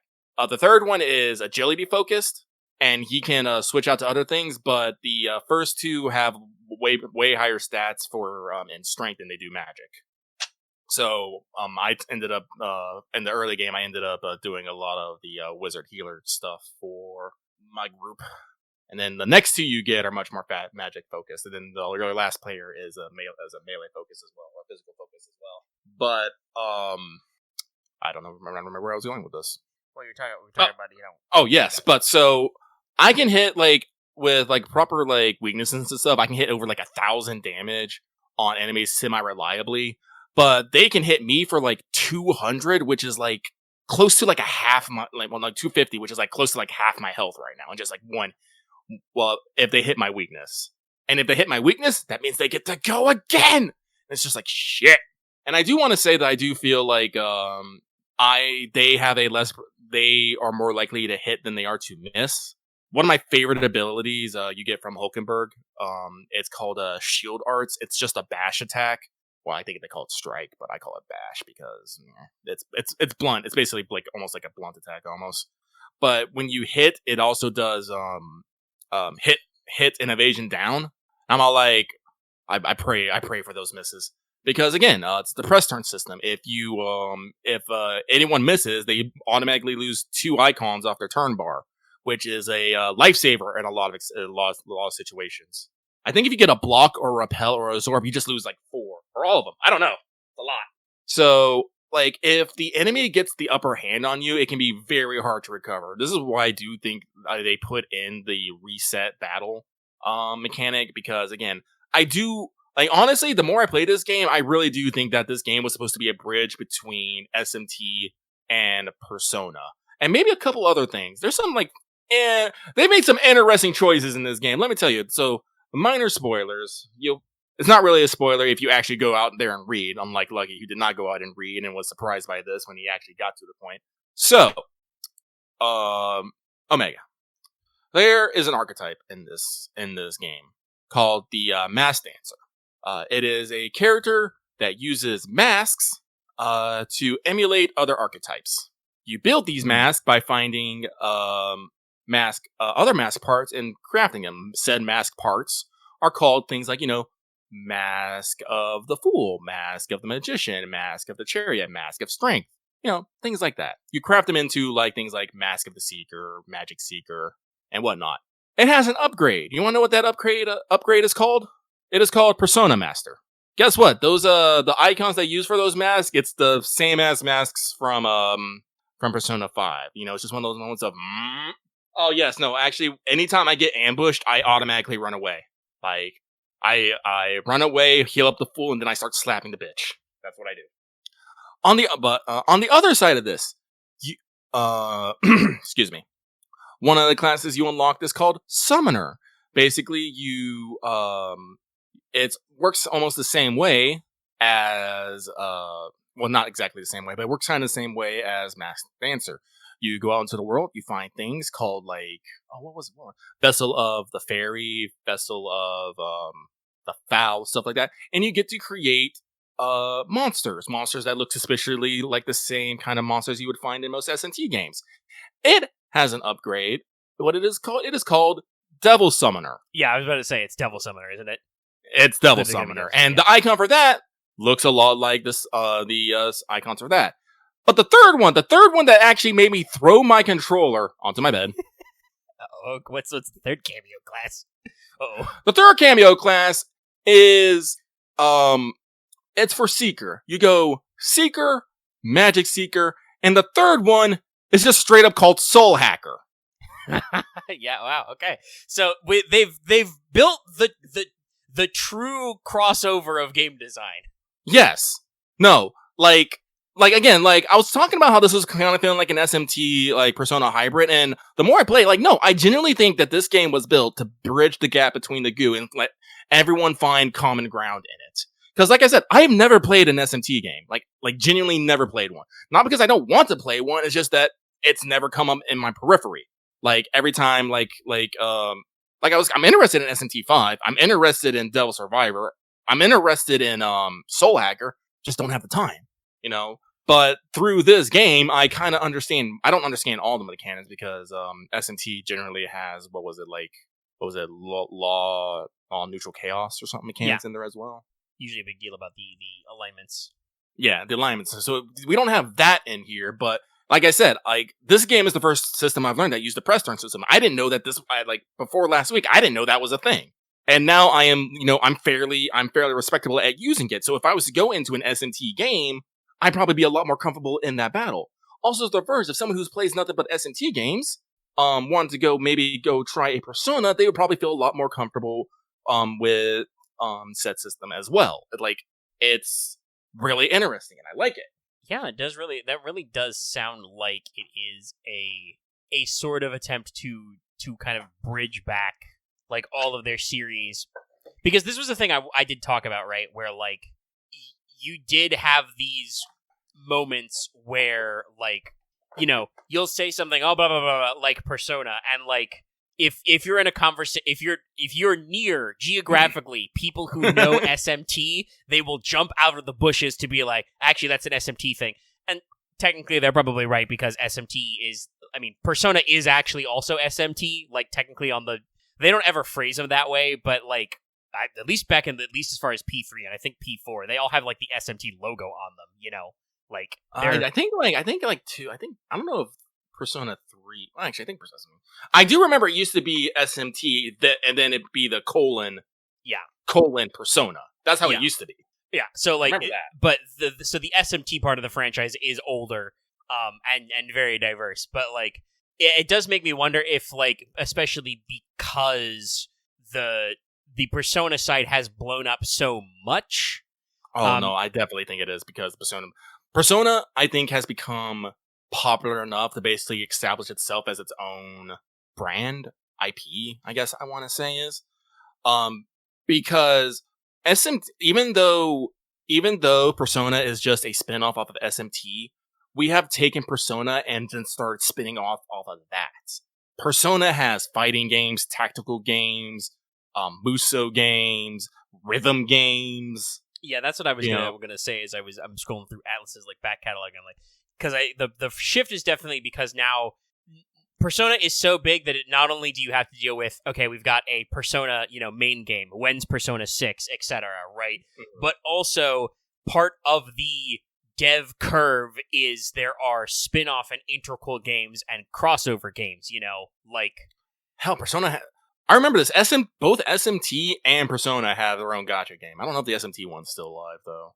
I don't know if the Persona I also do believe that because I think I played it for a little bit. SMT specifically had a free to play MMO too for a little bit. I also don't know if that's still live. But like they tried, they did their moves, but we also definitely have done some different things. Sorry, I was just bamboozled. Chad, do you know it's been apparently 14 years, almost 15 years since there was a Trauma Center game, which is Atlas, by the way, in case you can't remember from the art style. The last one they did was Trauma Team for the Wii in 2010. But yeah, like it does kind of seem like they're trying to develop a new IP, but also I feel like ReFantazio, and because the way it is published is right. They have Metaphor and then : ReFantazio. So we may get future games in this style that are different metaphors, effectively. As weird as that is to say, but it feels like ReFantazio is being aimed to like loop back in people so that they check out their core like studio blocks and like check out their other shit. And I will say that it's interesting because Atlas, like a lot of fairly sizable game companies, like game developers, even though they are not like big enough to self-publish, like they have a lot of sub-studios. Like they have like 3 different departments. One of them is P Studio, which is just the Persona guys. Mm-hmm. But they have they've recently spun out to a separate like Studio Zero, which is like the first like fully original game that they've done as Metaphor. Yeah. So it does make it interesting to see like what their systems have got going on. But yeah, like Atlas has a decent amount of franchises in their pocket. I mean, we've recently gotten the Etrian Odyssey collection, but you have all the spin-offs. Atlas also works with Vanillaware on all their games, but we've talked about the Vanillaware dev cycle specifically ourselves, which is Vanillaware makes a shitload of money because every game they've ever released so far has been a banger. They spend all their money until it runs out, and then they have to release their next game so that they can make more money, and then they make a shitload of money, and then they spend it all, and they release their next game. Like, that is just apparently the cycle that Vanillaware specifically is stuck in. And so far, it's worked for them because they keep releasing bangers. Like, seriously, their output over the last, let me actually check. When did, because Overlord was obviously this year. Aegis Rim was 2019, so same 5-year span.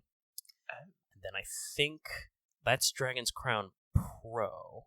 Well, technically, okay, they did Odin Sphere, the remake between then, but like they've been hitting bangers. Where's I'm scrolling. Yeah, the original Dragon's Crown was 2013. So like almost in an 11-year period, Vanillaware has hit Dragon's Crown, great game, remade Odin Sphere, and then 13 Sentinels and Unicorn Overlord, crazy good shit. Well, I mean, the thing about Vanillaware specifically, I'll end this Vanillaware tangent and we merge back to the main Atlas thread line, but the main reason why Vanillaware doesn't do sequels is, very unfortunately, it's because of Grim Grimoire. Grim Grimoire was written very explicitly with a sequel hook. It was open-ended to be a sequel. Grim Grimoire was a game that on the PS2, I don't think anybody but me had ever heard of. This isn't entirely true, but, it's one of those things where, like, Grim Grimoire was definitely one of my, like, weird childhood niche games. And so they did not make enough money that the publishers wanted to option a sequel. And so ever since then, I forget his name off the top of my head, but the head honcho at Vanillaware was just like, so all of our games are going to be written to be self-contained now. We will not have this problem again. And, I believe it's George Kamitani. Yeah, George Kamitani, that's right. I hope that the re-release, once more was pretty well received, and they are working on a lot of stuff. But like, Vanillaware is like a sub studio within a sub studio. Like they are like standalone. Like I'm pretty sure I'm double checking. Yeah, it doesn't look like they are actually like owned by Atlas, but they work with Atlas to produce their games, so like they don't even got the goo to go off on their own, and they got to work with previously worked with like Nippon Ichi, and they released their Grind Knights History game, which was only in only in Japan through Marvelous, for instance. That reminds me, I gotta go check on the new factory. I gotta find out when that's coming out. Yeah, games do be coming out.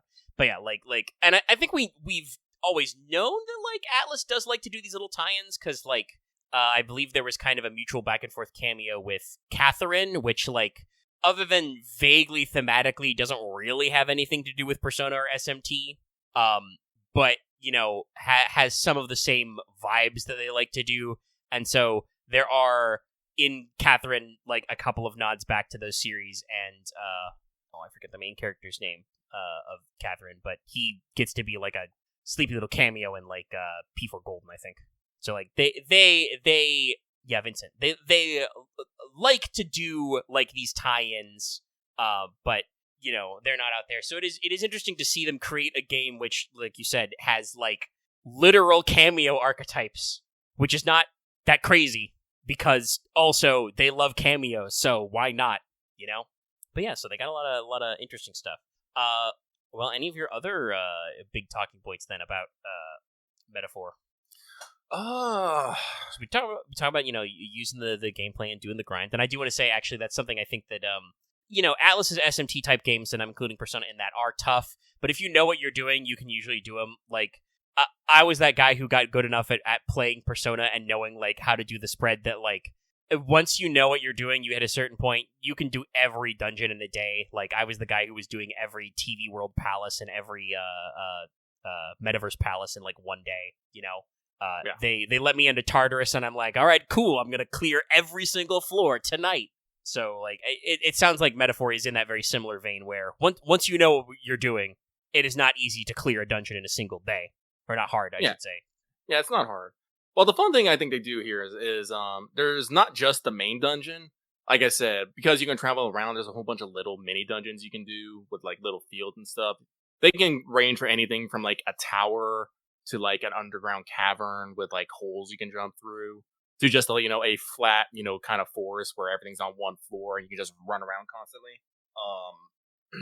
And you, like I said, it takes a day to do all those, but again, they're usually made to be done in, like, a single sitting, so it's good. It's also good to get on that grind set, so you don't have to, like, necessarily commit to working through the story, because that's where I am right now. I am pretty sure I'm at the final dungeon, and I have 30 days to do it. I don't necessarily want to, you know, bum rush grind again there and come back. I'd rather, you know, spend my time being more productive.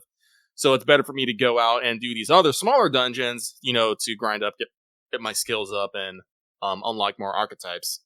Because I do think this is actually quite fun and interesting. But, like, all your party members can learn our archetypes as long as they meet the prerequisites, which is usually learning another archetype, which you have to learn at some point. And so you can, so that's another thing you can grind up besides their levels. And there's something that I really actually like about this is each archetype has 20 levels. The amount to max each one depends on its I'm trying to think of a good way for it, like, rank, I guess it is, because it's like, I can't remember what the basic one, but then it's like add up an elite being the highest. If you max out an archetype, but you like it and you don't want to swap off with it, you don't actually lose the archetype XP you get on it. It actually builds up in a bar, and when you max out that bar, you just get an item that makes up the XP you got, and you can just put it on any archetype excuse me, anyone. You can put it on, like, either other characters, it could be on archetypes you've just unlocked and stuff. So it's very fun for letting you keep a strategy you know, but continuing to grind them out, because archetypes are really interesting, because while they do have their own skills and abilities, as you unlock the supporters, you get something called inherent skills, which basically means that you can get up to 4 of them, but basically any skill that that character has learned from another archetype, you can pay a bit of mag, which is the magic currency, different from your regular currency, to learn that skill and have that archetype learn it. Like right now, I'm looking at Dark Knight, which is an elite tier of the Knight one, because it goes Knight, Magic Knight, then you can branch off to Paladin or Dark Knight. Because my Hulkenberg has reached her max rank of 8, because duh, I have 4 slots. So that means any of the abilities that I have learned from Paladin, Magic Knight, Knight, and then what else does she have? She also has a General, Commander, Mage, Wizard. Like, she like knows all those abilities, and I can put any of those abilities from those archetypes on this Dark Knight right here to use. And how buffs and debuffs stack? Sorry, I just looked at chat. Well, I know you can get up to like 3 of attack up or down. And I know you can stack physical and mental debuffs. Other than that, no, I don't think it's different. I don't. Did they remove that from Persona 3? I always thought that was in the rule of threes there. I don't remember if Persona actually keeps track of the arrows. I do think at some point it's just if you do like a debuff or buff, it just stacks. But there is a raise and a sharply raise. Yeah, there's a raise, which is 1, sharply raise, which is 2, and then there's some will just give 3. I don't know if there's any way in Persona to get the 3, because like I said, I don't actually know if it stacks anymore. But I don't remember. They've buffed around. It's been a while. I don't remember. I genuinely do not remember. But I will say, funnily enough, this is a semi tangent, but it loops back around. I did know about the thing you talked about where you can keep getting basically EXP to level up archetypes that you're still on. Because before you got in with us, because you were experiencing the thing you talked about where you are now on one of them nap sleep schedules. You're on the Leonardo da Vinci Renaissance Man power nap schedule. But when the Moogle Tombstone event dropped, we did get a small party up in the Discordo to farm some fates and do some other stuff, get them Moogle Tombstones on them grind. And I have actually been ocean fishing a couple of times as well. I don't quite got my groove back, man, yet. We gotta perfect my art. I'm only hitting like 5k points, man. But Axe did actually basically bring that up as a comparison, talking about like would a similar system work for Final Fantasy 14 to kind of like level your jobs without playing them. And I think it's an interesting concept that maybe more games should be open to. I'm not sure I like the idea for 14 specifically, because that does mean that you could effectively level jobs without ever having to play them at all, which you can already do, but you at least have to spend money for a level skip. But like, I feel like that could be more problematic if you like just played, a job that's relatively easy to learn and get down, and then just could apply the EXP once you're capped to other jobs. And like I said, never ever have to pick up the basics. Could be troublesome if you're doing, team-wide content and you don't know what you're doing. But I do like for a single-player RPG, very solid system where it doesn't, like, force you to swap. This is a thing I think we've talked about with Persona specifically, where, like, it is kind of a bummer that, you have to ditch your starting Persona, who is usually rad, eventually, or, you find a guy you like and you have to get rid of them to fuse or just discard and go higher level because of just... Eventually, they run out of new skills to learn, and their stat caps, stop growing. Yeah. I will say, at least I appreciate that, like, usually as we go on, the Persona games do usually come up with a way to get, like, a, like, super version of your original Persona, but it is usually, like, a weird DLC or extra edition thing to get your super special guy. Your super special guy. Oh, I will say, even though You do have archetypes. Everyone does get a super archetype, but that's story reasons. That's cool. You have to max out their rank with them, as you do in Persona. Let's see. Is there?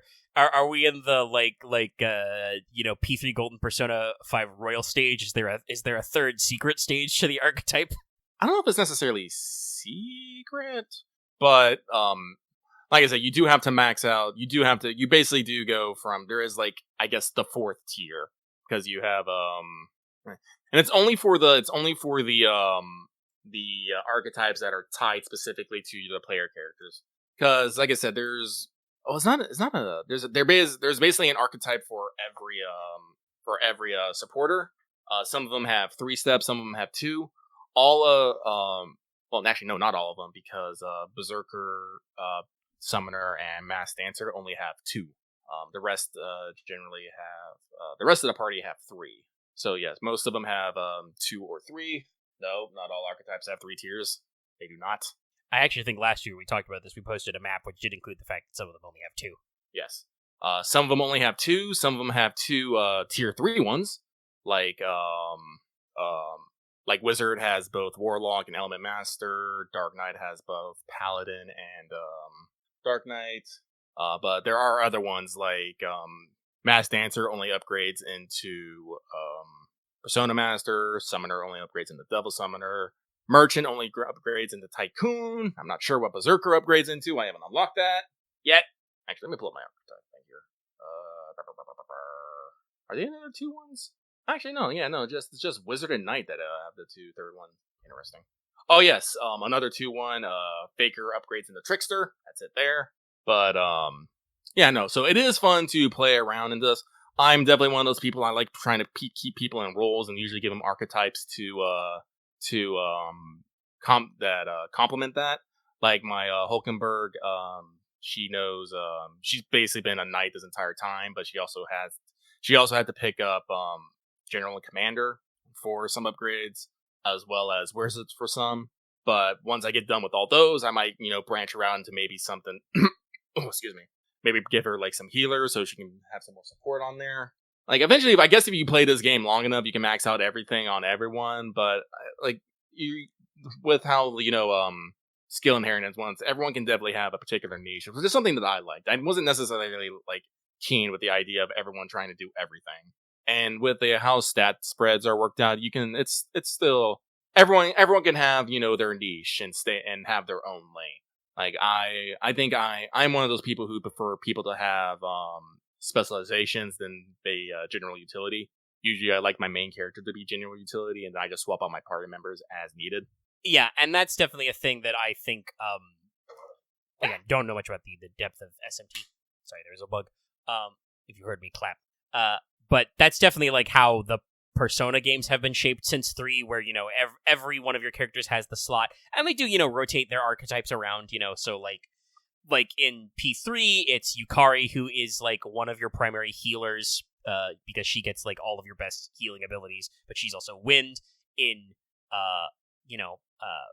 P4, you have this very fun curve where like Yukiko is your healer, but also she is your biggest fucking nuker.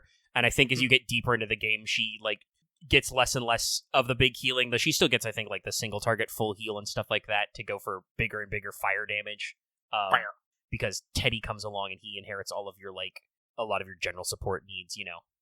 Yes, they have done this thing where like I hope to God Persona 6 we get the like magical damage nuker / healer woman gets to be Alec, because we've had Electric Punch Boy for like every game.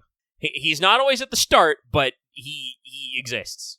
But yeah, and then like usually in Persona you get a character who like starts with like one element and then a lot of debuffs. I am glad they did fix that, at least for P3R, so that Mitsuru feels less useless, because with the way AI was P3, Mitsuru just being like, Marin Karin, I'm like, oh my god.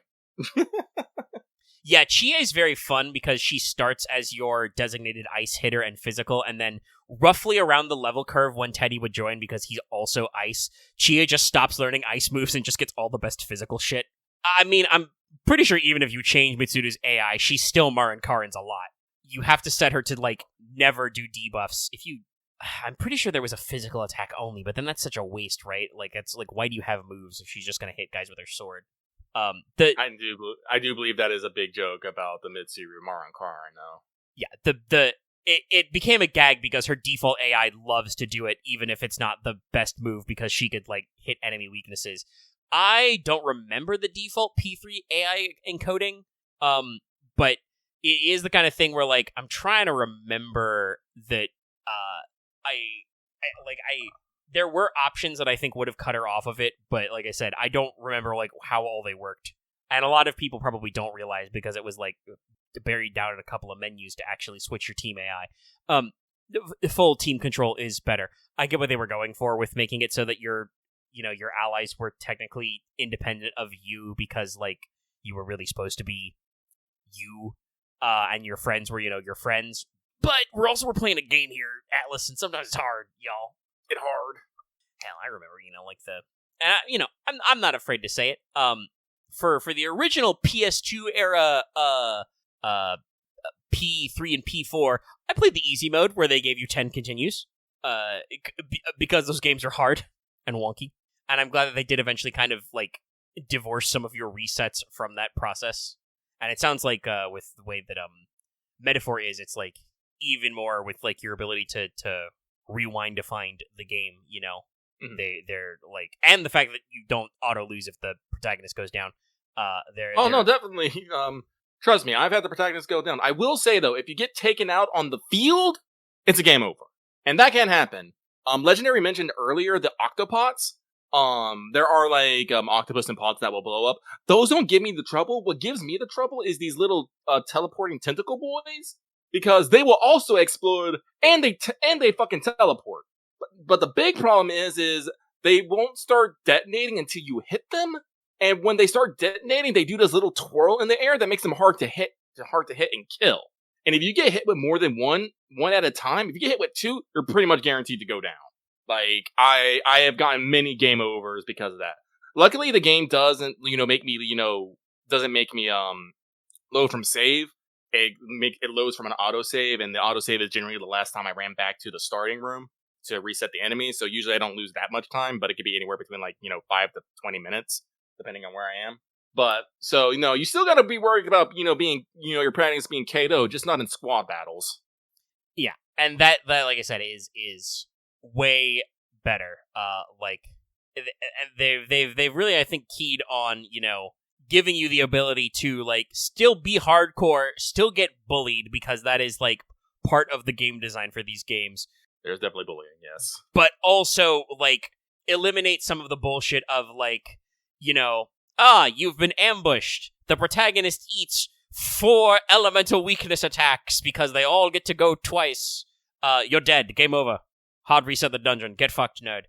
Yeah, no. Like I will say, we can avoid that problem, that's better. I think. Yeah, we can avoid them. I will say, like with the press turn system, like you can also be a fucking bully if you con on to a boss's weakness or a high level enemy's weakness. You can absolutely fucking dunk on them before they can fucking do anything. Like I have fucking one turn to several bosses, or got their hit evasion down so low that they miss. Because again, if they miss, generally their turn's over, because bosses usually get 2 turn icons.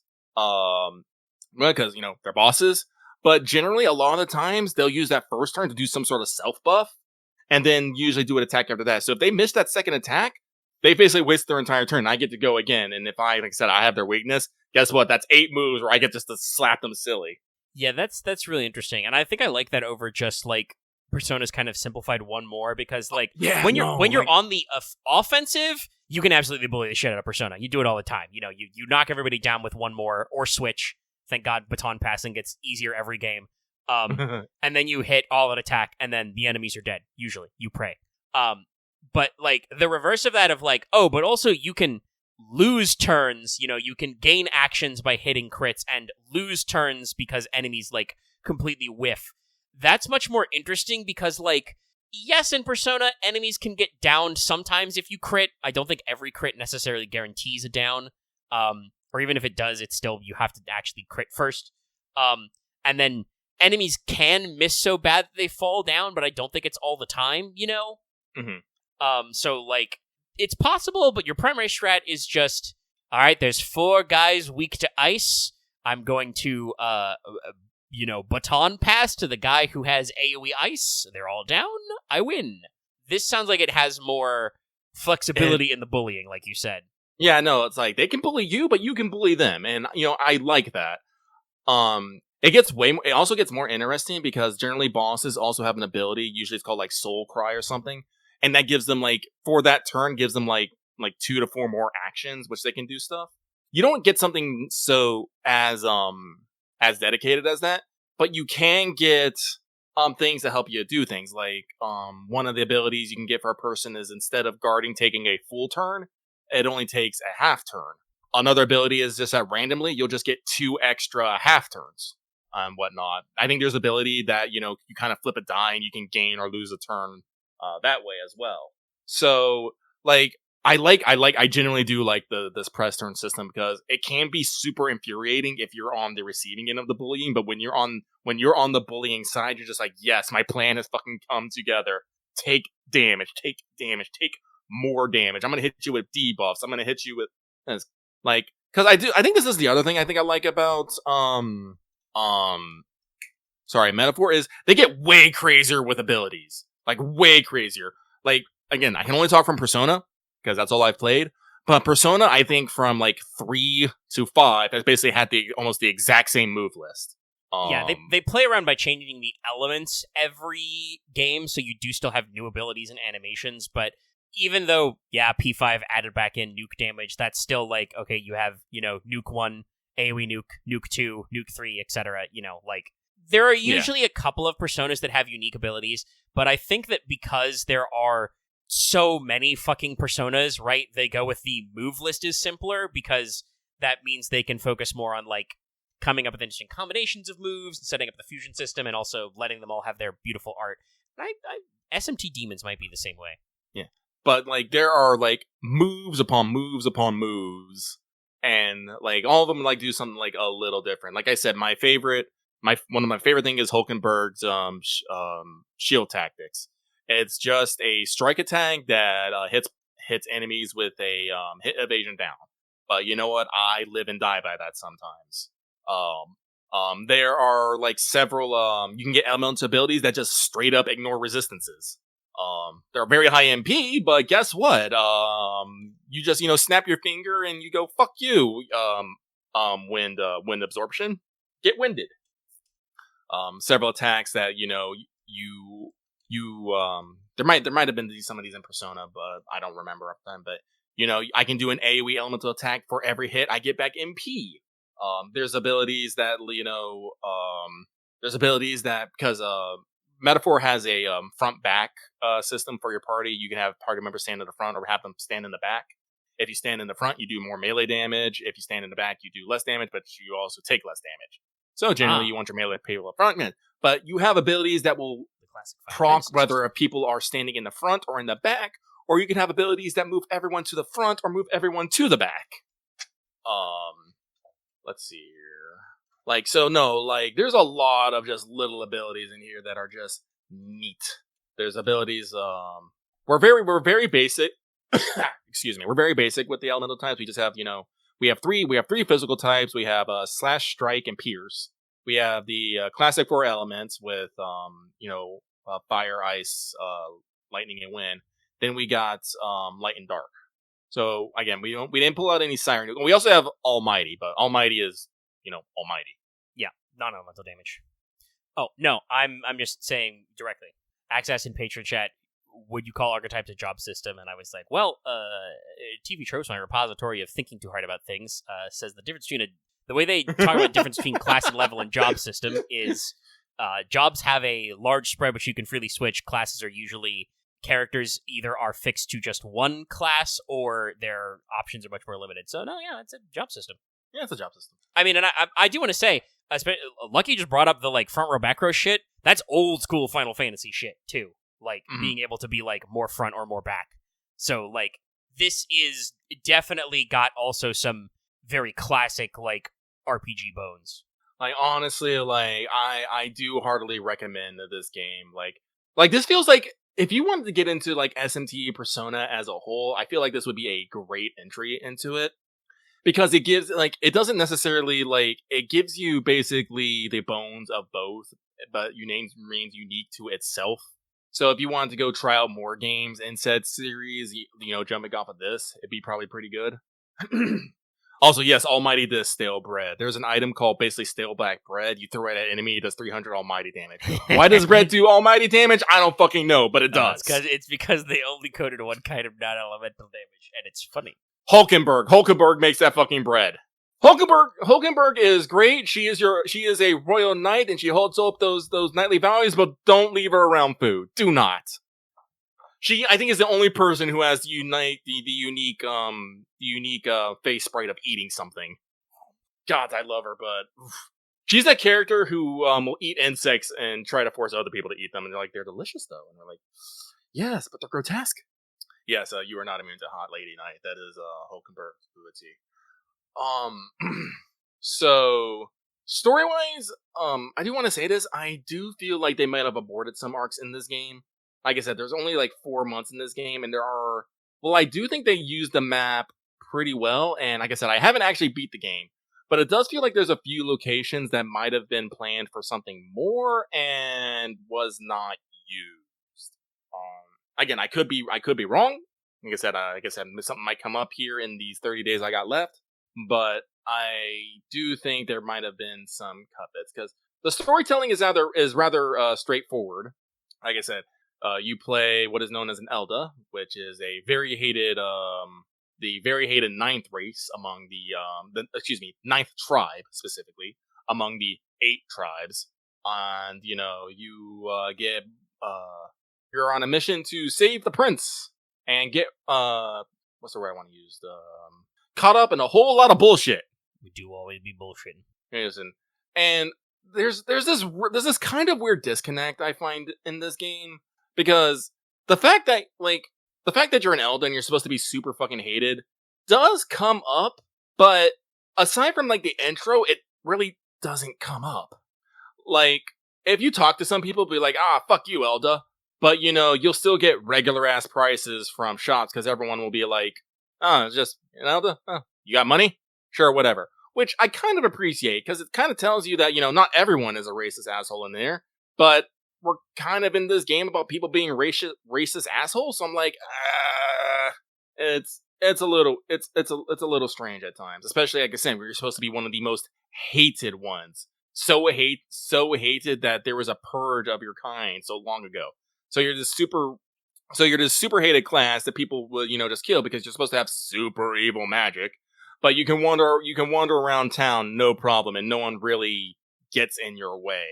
This could be in part because you have, a cadre of buddies who are also capable of kicking ass, but it seems a little shallow at times. But they are right. As you start going through the game, you basically adopt a mentality of we will help anyone, and that starts showing up because kind of like Persona 5, one of the mechanics in this game is a popularity meter.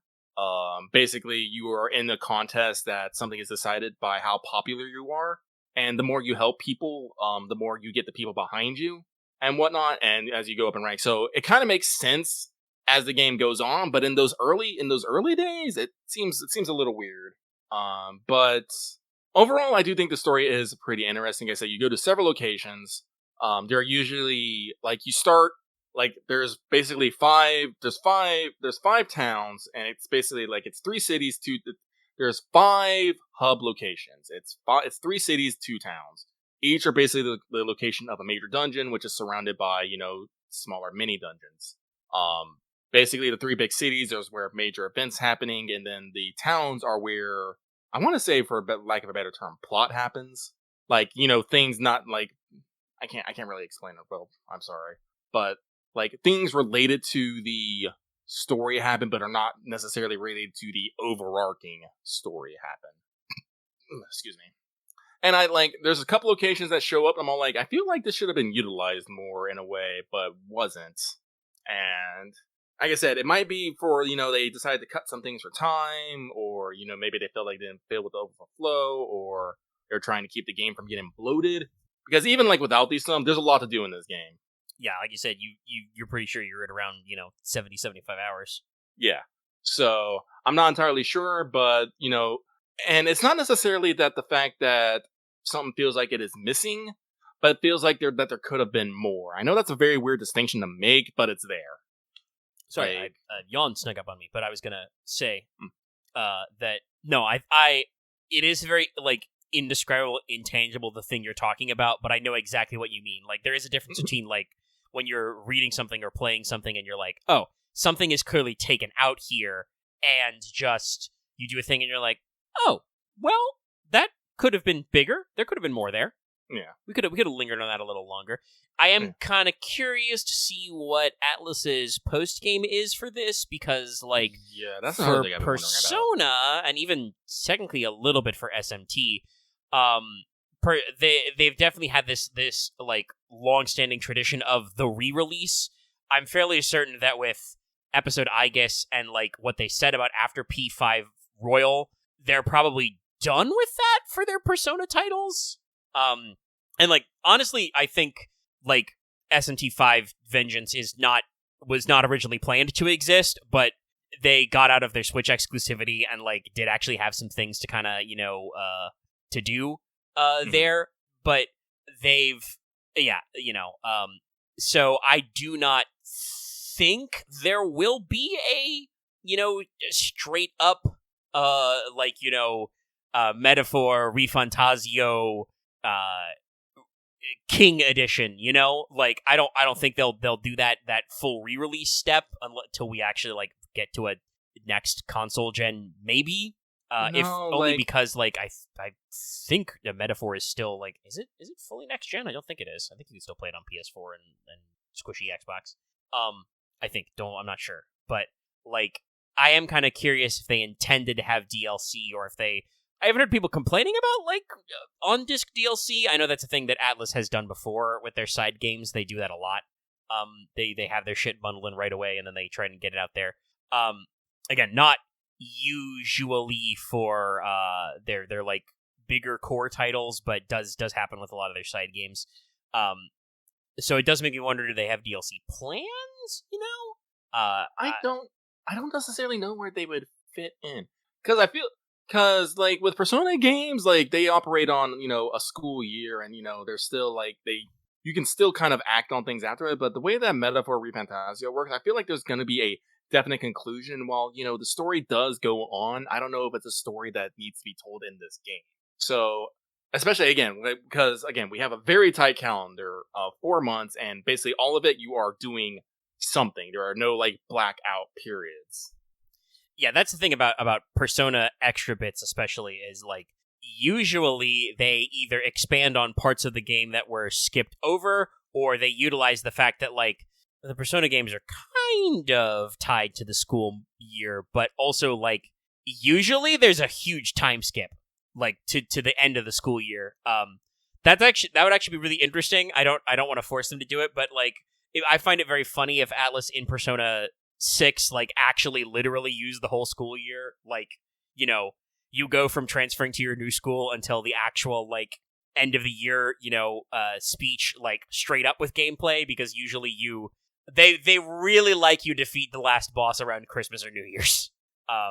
And occasionally like for P3 that got stretched into like January.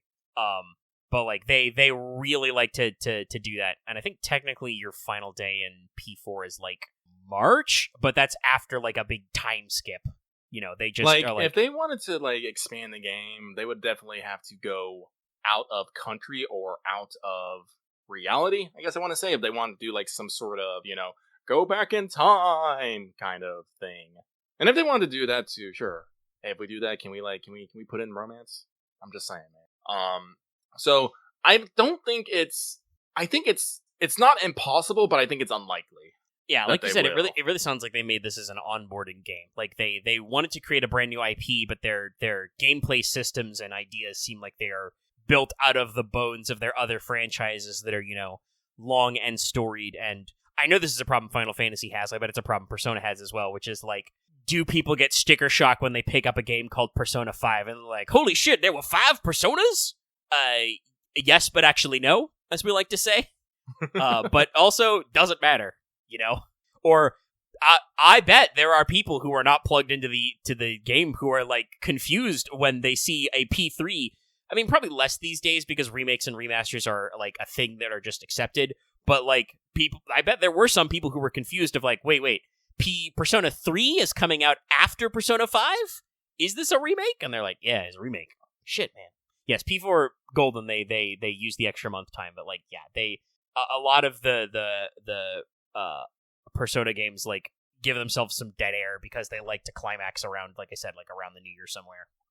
Like much more likely, I think I would like just like a straight up sequel to Metaphor Refantasio. And if they've what did I say they were called? I think it was Team Zero or Studio Zero. If this is their own, if they were spun off to work on this project, that may be their next step. Yeah, no, because I don't necessarily think there's the bones there for like the DLC expansion, but there's definitely one for a straight up sequel. My only request is please let me keep Hogenberg. Let me carry her over, please. I mean, honestly, that is a thing that I think could because and I think Atlas has shot themselves in the foot with this a couple of times, but the Persona games have, I think, a distinct issue of they make you spend 100 hours with these characters, and usually they do have conclusions. They have arcs that end, and they wrap up, and obviously they conclude, and then I won't say exactly how or why for spoilers, just in case anybody's not caught up on this. Like Lucky did say, maybe you haven't tried a Persona, you're just getting it on Metaphor and you want to jump in. But usually to like fit the themes of like youth and stuff, the main protagonist of a Persona game has to like go away at the end of the school year for some reason. Even though with P5, if I was Joker, I would just be like, no, mom and dad, fuck you. I'm getting legally emancipated. I live with this weird coffee man now.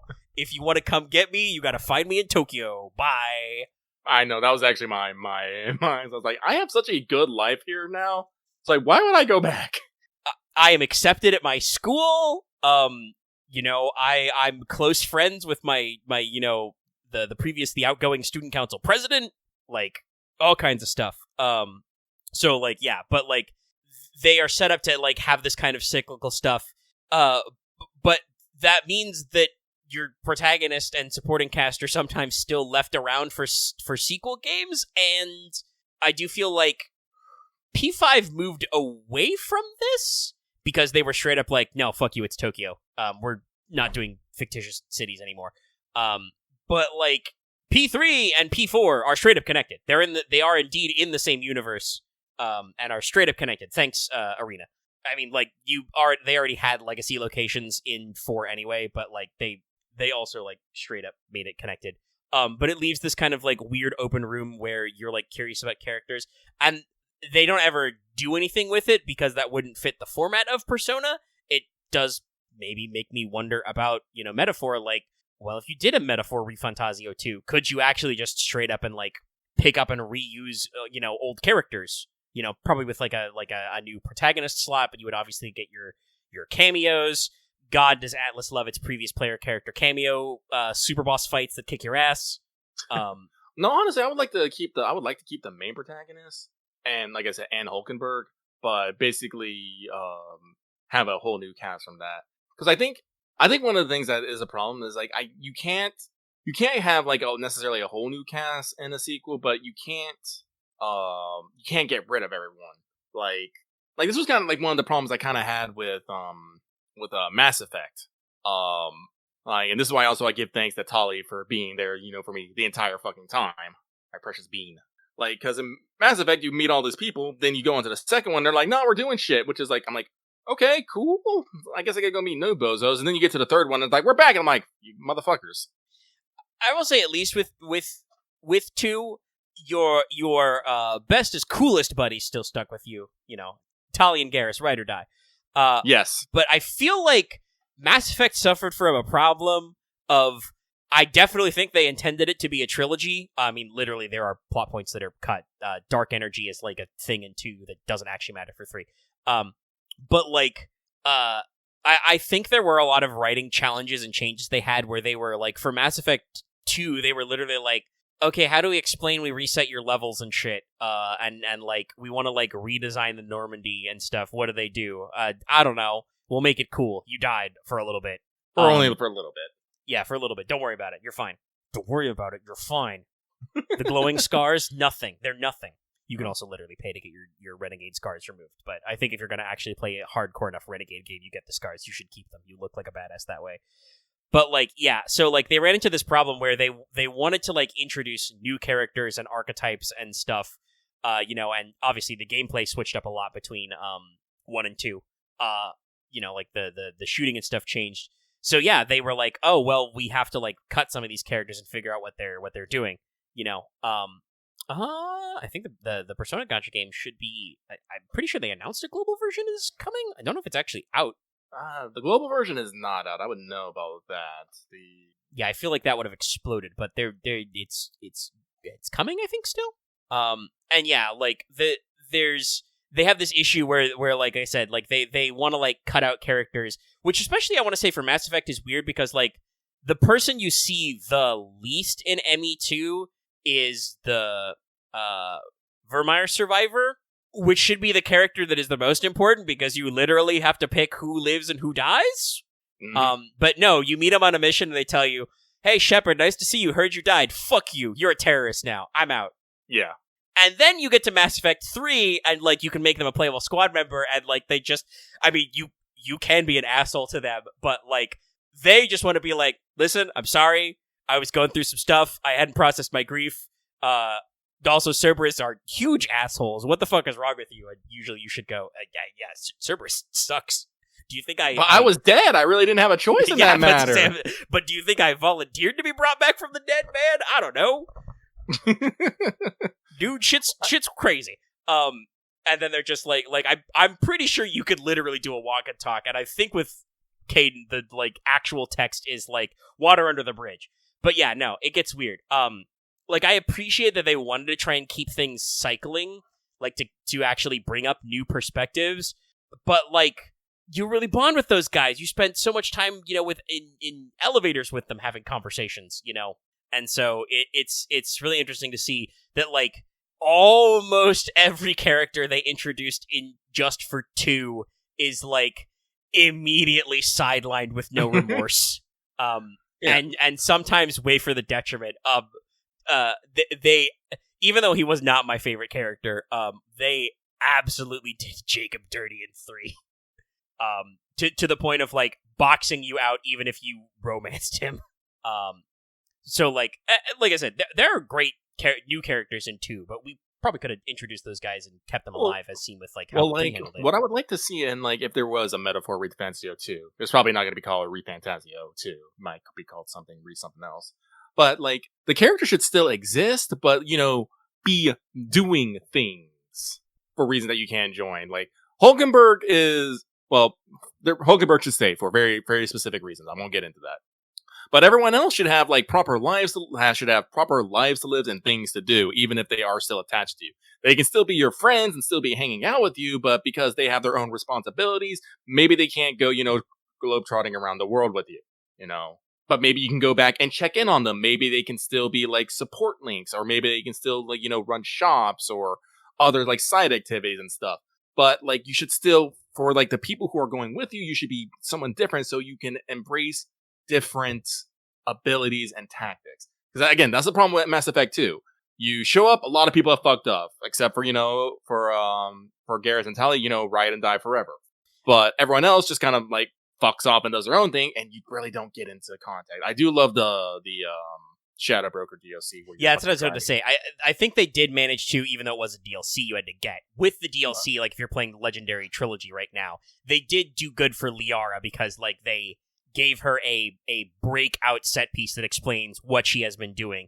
And when you go through that, she does have segments where she is, part of your team again. So no. But again, they had to add that in. That was a later thing. And then she's like, no, she just fucked off somewhere. And you're like, as opposed to like, and like Rex does make sense. He's just chilling back home and he's busy running things, I guess.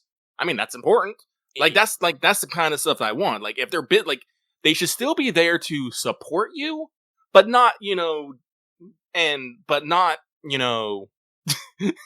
sorry, I'm just thinking, Shepard, Rex. Shepard. Oh, God.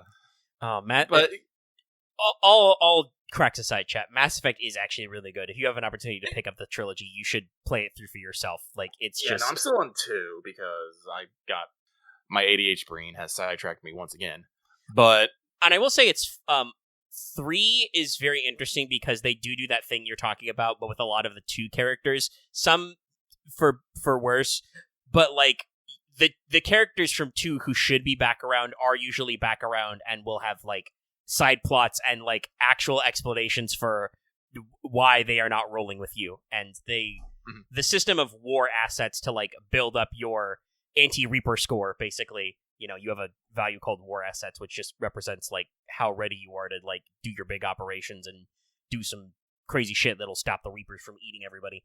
We hope, which you can absolutely fuck up, by the way. Like they will become special assets to give you bonuses to your war asset point total, which is good. Like a lot of these characters like should probably after this story is done should go on living their lives. Like Hulkenberg is a Royal Knight. Heinz May should retire. He's an old man. He's the coolest old man ever, but goddamn, sit down. Relax. Some people might have to go run a village. Some other dudes should, process their grief and open up a cafe. It's like those things. So no, I don't again. I know I'm rehandling this point again and again, but I do if they I don't think we should necessarily do an expansion. We should close this book, call it the end of Arc 1, and then maybe move on to a bigger scale for Arc 2, where we can keep the same characters and locations as support, but then introduce a new cast. Because having a new cast necessarily isn't a bad thing, but you got it's one of those fine balancing act, because like I said, you want to keep things the same, but also you want to make things different. Like I said, it's a very, very finicky balancing act that's sometimes hard to pull off. But Heinz May is Uncle Iroh Batman. I love that. I love. And I will say, again, I'm not as big on SMT, but I don't actually know how the core SMTs handle being sequelized. Are they just different versions of the same story? Because Persona is arguably the way it is because it is supposed to be an archetypal story. The chat, you don't even know. I could go on for hours, and I won't, because I am also probably going to start coughing and throat scratching because my throat's getting a little dry, and we have been recording a decent amount. I do want to talk a little bit about Space Truckers, but I also have to do dishes and stuff too. But I could talk for so long about Jungian archetypes and the interpretation of the fool's journey and shit like that. But Persona literally being an archetypal story of okay, you're a normal high school child, probably. I think actually the only character who is actually fucking normal is Yu Narukami, and he suplexes people, so he can't be that normal. But you start as normal high school child, and then you run into a couple of characters and you enter there's some sort of spooky other world. You have to go to school. Obviously, you access the Velvet Room specifically, which has its own interpretation, and it goes from there. And usually there is some sort of theming with the dungeons and the bosses. In 3, each boss is actually also represents one of the major arcana. In 4, all of the dungeons are actually character studies, which is really interesting. And then 5 is we're back to character studies, but also every boss represents a sin. So that is a game that's it's very easy to do the just, okay, new Persona game, we're doing the archetypes again, and sometimes they have cameos. But for even though Metaphor literally has archetypes in it, it sounds like the universe and plot and story structure is not necessarily written to just be kind of what are we saying? I don't want to say Mad Libs, but fill in the blank type stuff. You don't just revert to archetype and start over. So there's a world, there's a setting, there's characters. So I am very interested to see how they will handle a sequelifying, because one, the game is super successful. We're talking about possible game of the year, right? With recency bias in mind. Mm-hmm. I don't actually listen. I like Dragon Age. Every Dragon Age game has been hella jank. There's no way Veilguard is going to be everybody's number one pick. It's going to be a niche freak game. I say this with love, as the guy who really wants them to bundle all the Dragon Age games together in one package, so I can throw it in my PS5 and play all of them again for 9 million hours. But Metaphor is a big breakout hit, super big. Sold better even than the P3 remake, which was already, I believe, a record breaker for Atlas, right? P3 Reload was already the peak of the Persona hype. So if you're in the C-suite in Atlas, right, you got to be going okay, we've launched a new IP. It is successful. We have done the thing that everybody is trying to do, and a lot of people keep stubbing their toe in the door. That means we got to be ready to roll out Phase 2. What the fuck is Phase 2, right? Are we doing anthologies? Are we doing straight up sequels? Do they have DLC plans? What are they like? Because I don't think they had super core DLC plans. I mean, technically P3R didn't either. They said that they did not officially pre-plan episode, I guess. But that if it did sell well enough, they would actually make it to DLC. I do think that they were smart enough to not like spend money on making episode Aegis ahead of time until they knew they would make a profit on P3R.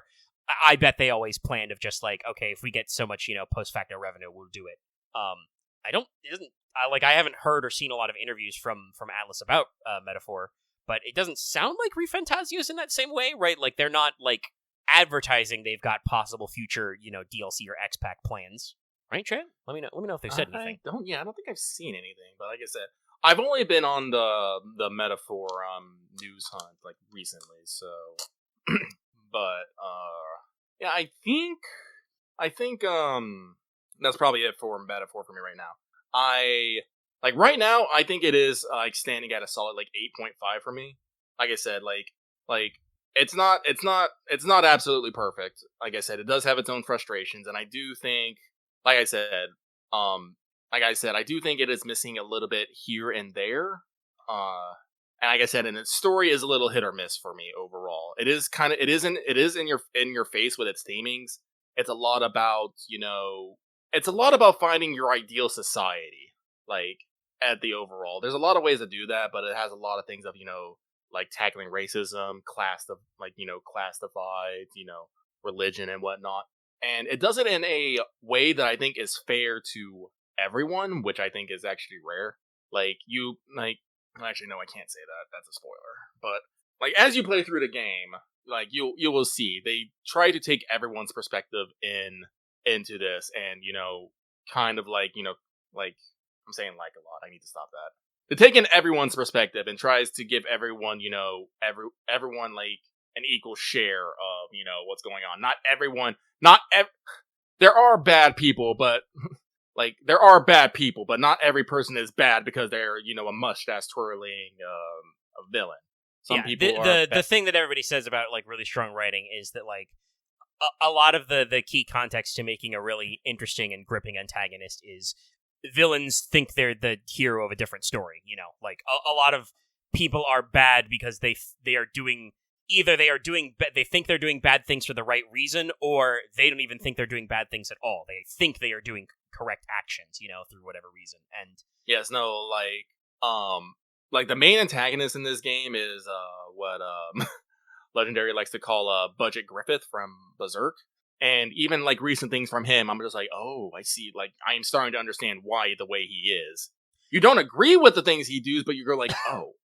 Well, I mean, I want to say this about Griffith. I'm not a deep Berserk guy, but the whole thing about Griffith's turn is that that can only happen because of a set up plot hook where bad things happen when you are in your literal lowest moment, right? Yeah.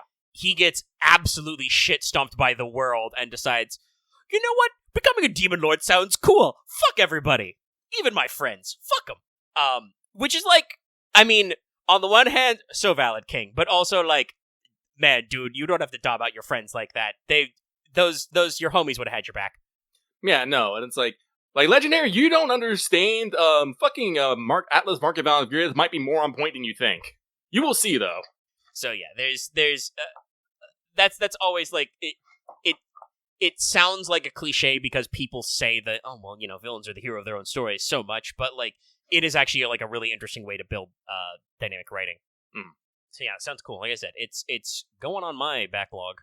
Yes, no, I do if you're a fan of SMT or Persona, or you want to get into it and see what it's about, I do heartily recommend Metaphor ReFantazio, because it has taken two halves and made them the greater than the sum of their parts. Like I said, it's not for everyone, but if you want to get into a JRPG, if you are a new or old fan of JRPGs, I do not think you can necessarily miss with this one. And that is that. We'll close the book on Metaphor for this week. By next week, I will probably have beaten it, and I will probably by next week, I will lift my spoiler embargo, and I will probably talk about it in full for people. Yeah. So we did cross 3 hours of raw time. I knew it. We're at just crossed 3:06, so we're vibing. It is after midnight here, and like I said, I cannot stay up forever because I gotta clean up my own dishes and stuff, and sort out some stuff, and also edit the episode to go out. But I will I say briefly. We'll see how briefly, but I'll touch on like I said, Space Truck, and that's kind of been our gap in there because we had to take some time off. We are going to get back to Rain, and I do want to say that I think the reason why I was thinking so much about the comment about villains or heroes of their own story and stuff like that. But I have also still been keeping up every week with the new season of Critical Role's Legends of Vox Machina. Where they're hitting you with some hard stuff, but they do a decent amount of job of like fleshing out their world and talking about character backstories and stuff as well. But also, I do want to say that like while I am very interested in Spacifying and Truckifying, I literally, as my part of my keep myself sane while moving, I loaded up my Kindle with all of the X-Wing series novels. It's time for my yearly reread of that entire franchise. Also, they're really good. Like I said, total aside, but it is still one of my dream campaigns to run a actual Star Wars Fighter Pilots Commandos game campaign. Just all ace pilots all the time. But that's for later. I'll put it in my pocket with my many other ideas. But so I'm still like super trucking on that. But while like the Legends of Vox Machina is being based on a D&D campaign, very much more high fantasy, they still do have some interesting things that I think do come back to keep me in the Rain point of view. Literally, one of the main characters, is like kind of the world's first gunsmith. He works on a pepper box and stuff. So like we are very excited to get back into Rain. There has been a little bit of delay in getting episodes and stuff out, so we're gonna like try and record another part. Hopefully this Sunday should be fine. Yes, this is partly my fault. We haven't really explained it. We'll probably explain it on Sunday. But for reasons, our session was cut suddenly short, and we had to stop the recording. Well, we were towards the tail end of the session. Yeah, I don't want to say we cut the recording short because the audio is still like I think even if I edit out the silence, it's still like 3.5 hours long. We were like going for like 4 hours, but we had to end abruptly. Yes, and we were not able to reach a conclusion. So the plan is, once we record the next session, we will finish, quote-unquote, finish the previous session, get XP, spend XP, and then move on to the next session all in one go, and then I will upload basically both episodes back-to-back, so there will not be a awkward break. Because boy, howdy, I will tell you right now, it will be awkward. Yeah, it is urgent. All you need to know is that, like, obviously, our issues are resolved because we're going to go back and finish it, and it's been like 2 weeks. We had a little bit of we can peek behind the curtain. We had a little bit of real life tension around the table. We did. But it's okay. It's been a couple weeks now. I think most people are eager to get back to it. Though, like I said, almost everybody is just as eager to like power dive into space trucking. Space trucking, yeah. Like I've been slowly massaging my way through character generation as like, because I finished a lot of my like high level fluff of just like wrapping my head around the setting and the history and stuff, and I'm still slowly working through like, and in fact right now I have to take a break and go back and write minor factions because the next step of character generation is pick a faction, which will come with like maybe a couple like +20s or 1 +40 or something, or +30. Oh really? Yeah, just like one or two small skill buffs to just make sure you're on point. Like, hey, if you pick Jump Gate Authority, you're probably going to get like 30 points in Astronav, because you are part of the Jump Gate Authority. You should have astronavigation, stuff like that. And it does come with a mechanical bonus, which gives you, a +20 modifier to networking tests with whatever your faction is. There is going to be an unaligned option, which will probably just give you extra points of networking, period. Okay. But will not come with specific, faction benefits. So like I have to write my fluff to like make it all line up. But like we've been meandering through that as kind of like a way to not overtax myself of like just fluff writing, because like a decent amount of research goes into this. Like I said, it's supposed to be leaning harder sci-fi with a couple of genre caveats. So like when I'm building out like the planet interplanetary gazetteer, I'm picking real star systems that are like real distances from space. I get to do a fudge, and I will actually get on my soapbox for a second about this. I get to fudge things because I cannot tell you, chat, how hard it is to find a tool for our galaxy that like top-down maps relative position of stars. Like, every form of galactic coordinating is usually, like, with Earth or the Sun as a reference point. So, like, you're probably gonna get some shit where I'm gonna say that, like, you know, a star is in, like, the Perseus transit, which is where the Sagittarius arm we're in crosses into the Perseus arm, which is a different arm of our galaxy. Because actually, we learned this recently, but the Milky Way is a bar and spiral galaxy. It's got, like, a really thick, like, bar-like band, and then the spiral arms coming off of that. Oh, okay. Yeah, very interesting stuff. But also, like, the galaxy spiral arms are, like I said, a lot messier because, like, the Sagittarius arm is, like, a side, you know, jump arm that, like, slips between, like, the main, you know, main arms to cross over with between, you know, those others. But, we do know relative position of stars from us, so, like, we could do top-down measurements. And I've seen some sites that, like, let you do some, like, close-range stuff, but a lot of them don't. So, like, I literally can't find the tools that would make this easier for me. So if anybody who's, like, a nerd about stars reads this, if you are like, hey, those two stars aren't anywhere close to each other, fuck you, give me a graphic or a list that explains that, because I don't got it. I would love to put stars that should be together, but, you know, we're working with what I got here. And I'm already trying not to make this take 5 million years. So, yeah, but, like, research is involved with, like, filling out the planetary gazetteer with, like, planet ideas and solar systems. And, you know, working on stuff. I decided at some point, but haven't gone back to it in a while, that there should be, like, a general tech overview that is different from the, like, talking about ship components, where I, like, described, like, a lot about, like, what computing is like, and there'll probably be one that is, you know, talking about, like, what, you know, medical technology is like, how fabrication, fabricators and printers work, kind of a thing.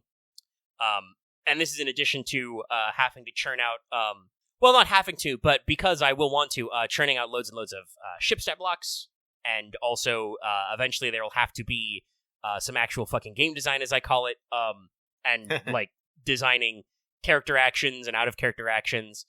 Probably gonna, like, I've been borrowing decently from a lot of Eclipse Phase's percentile mechanics, especially, like, with how luck points work. They're very similar to how the first edition's Moxie points work, and there's a lot of different point pools and point resources in the second edition, which I like for second edition Eclipse Phase, but I'm not doing for this game because that's not the focus here.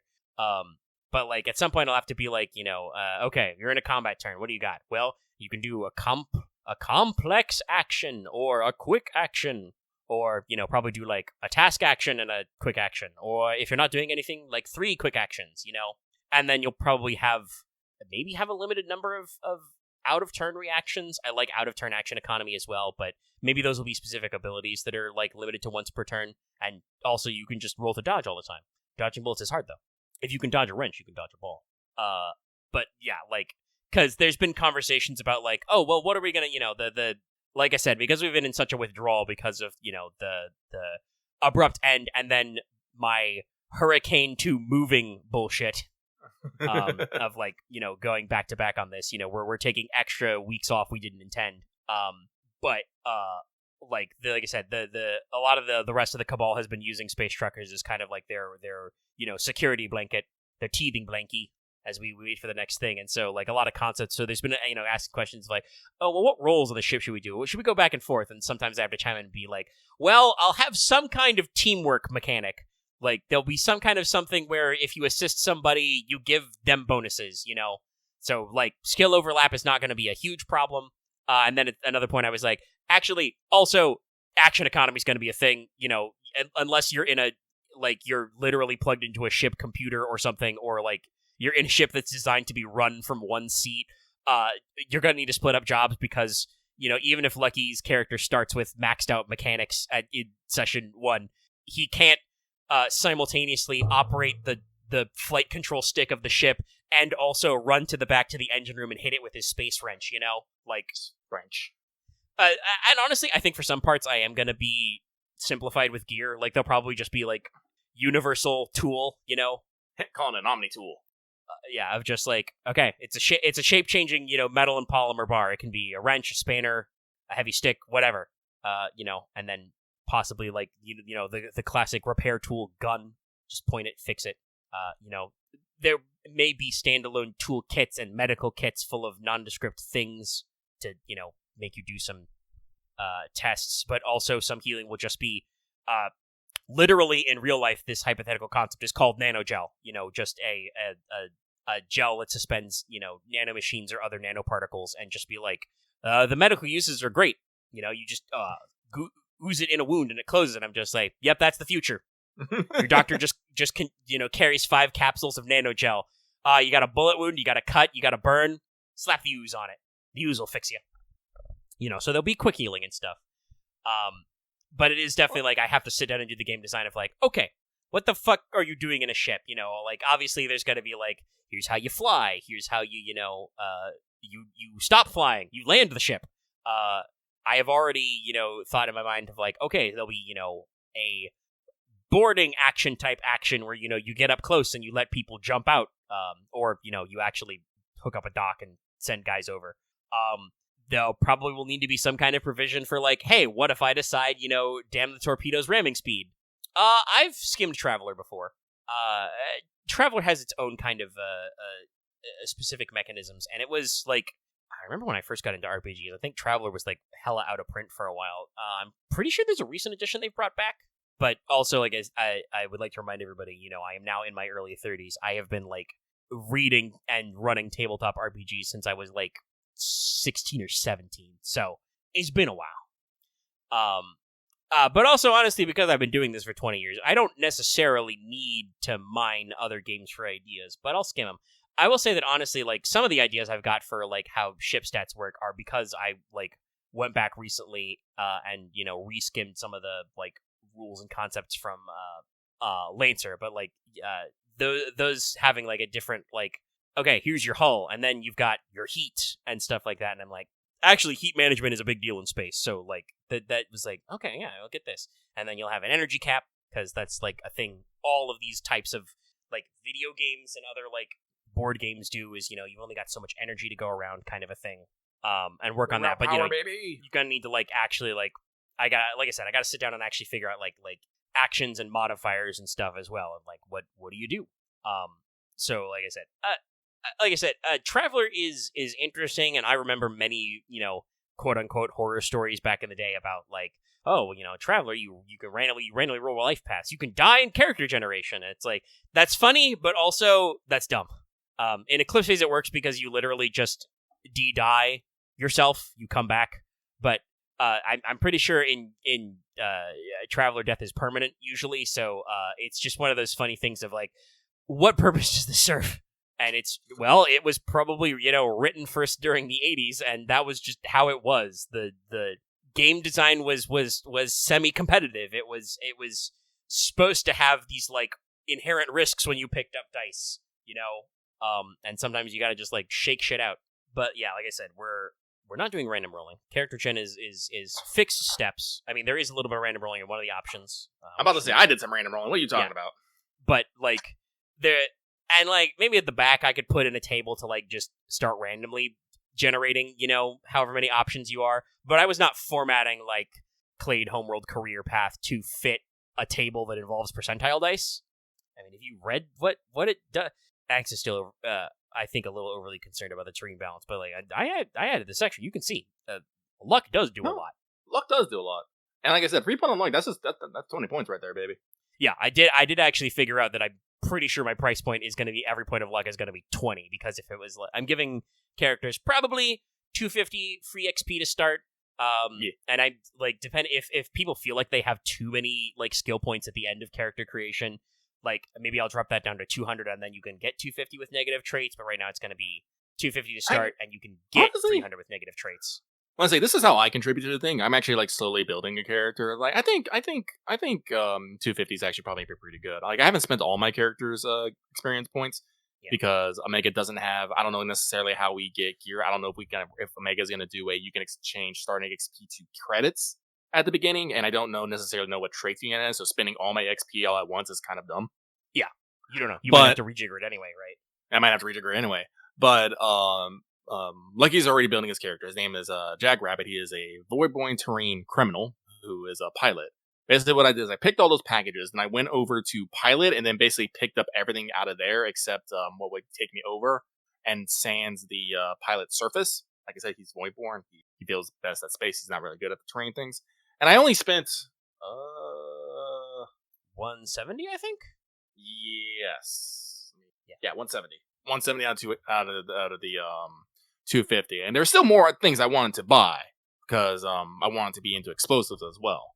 So, I do think so I was able to get like a pretty good spread of what I wanted, got some extra things and maybe a little bit more, and I still have a bit to spend. I didn't spend anything on like attributes or luck or anything. And again, we don't know if we're going to have a XP to credits conversion in the traits list. Yeah. So I think 250 is right about where, because again, I have like 3 skills at 80, several at 50, and then like a smattering between 20 and 40. And that sounds like a good spread. So 80 is the soft cap at character generation. You're not supposed to go above 80.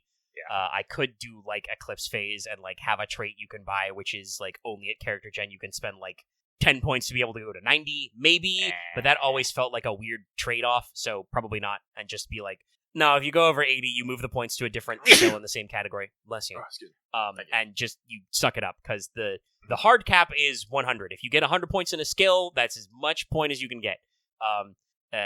99 is always a critical failure, but having 100 may actually matter for like penalties and bonuses, you know? So like you can actually like interpret that way. But like that sounds like you're getting the stuff, and you know, you may want some positive traits. And like I said, I pegged luck to about 20 points per, because I didn't hypothetically, yes, you could spend 200 of your starting character EXP and go all the way to max luck. Luck, you can only have 10 points, period. I mean, obviously I considered it. Yeah. Well, I mean, you are playing, you know, lucky Jackrabbit, you know, that kind of vibe. But that means you don't get a lot of customization, so you're really riding on the fact that you have maxed out luck, which is you know, you get it back after like a dramatically appropriate rest, but you know, I think effectively like long rest, you know, but you're really riding on that to succeed and branch out your character, which is probably not worth it. But you probably do want to spend a few points. So like Tareen just being like, yeah, I got a free point, and you did actually roll toppers. You rolled max on a couple of the random stat rolls. Oh yeah, no, I'm not gonna lie. I re-rolled several times, but even so, the average on my rolls total is 14. That is still under the average of a plus, under the average of a plus. So I thought it was fine. Yeah, and you did, you know, like I said, you exceeded a little in some areas, but not, you know, crazy, because there are starting clades, you know, starting character archetypes, which are, you know, 20s. Yeah. No, that's why I was like, I got 2 6s, but I also got 2 3s, like 2 2s. I'm like, yeah, no, I think this is balanced. So yes, no. So like it, but the point of luck is not going to be as specific as, you know, picking Barsumi and getting, you know, extra stat points and, you know, getting a free like extra day of not needing water or something. I think I called it sustenance with a capital S, and that's probably going to be like how we track, like, okay, you need, you know, I believe in, I discovered through other research for other projects that it's like a rule of threes. You can't survive 3 minutes without air. You know, you can't go 3 days without 3 days without water. And then it's usually, I think, 3 weeks without food. Yes. So like, yeah. So you know, the sustenance system will probably be built on that as well, of just like, hey, if you go 3 minutes without oxygen, without fresh O2, you're probably dead. Probably not doing hot. And you know, you need water every 3 days or you die. And after, you know, 1 day, you're probably gonna have a bad time. And then same with, you know, food on a different spec. So that will work with like the upkeep of the ship and its, you know, consumable range and stuff. So long as your ship has consumables, you don't need to tell me in character you're eating and drinking. We assume it happens, unless, you know, you want to do like a scene around the galley table. But you know, when you're running out or you're away from your ship for a while, that's when we have to, you know, be like, oh, you got it? But like, that is specific and has a role that is probably worth, you know, 20-ish points or more. And some characters are even more so than others. But yeah, I think it's working out so far. And there will be other stuff that's going to be interesting. Like I have pre-built in weird shit. While I have like if I ever want to write the quote-unquote Space Magic expansion, I've got that in the back of my head, how that could work with, like, exotech and stuff. But that's not going to be a playable thing. You know, we talked about that, I think, a couple of weeks ago now, of just, like, we do have a problem of just falling into the Space Magic hole. We do, yes. So, like, there's room for, you know, parapsychological powers and psychic abilities and, you know, stuff you may think of as space magic, but we don't need to get into that yet. But there are still weird exceptions, like, you know, hey, if you're a guy, a generalized AI, you don't have a home world because you were not shaped by a real life environment when you were being raised. You were shaped by a, you know, virtual reality. So you just pick 2 career paths. And the math will not be exact because your home world is going to give you a trait, and you're going to get about 250 EXP of that.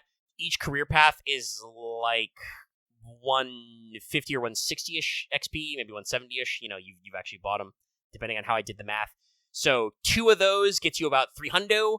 And depending on your traits, that may work out. Because, like I said, some homeworlds give you a free trait, some homeworlds give you slightly extra skills.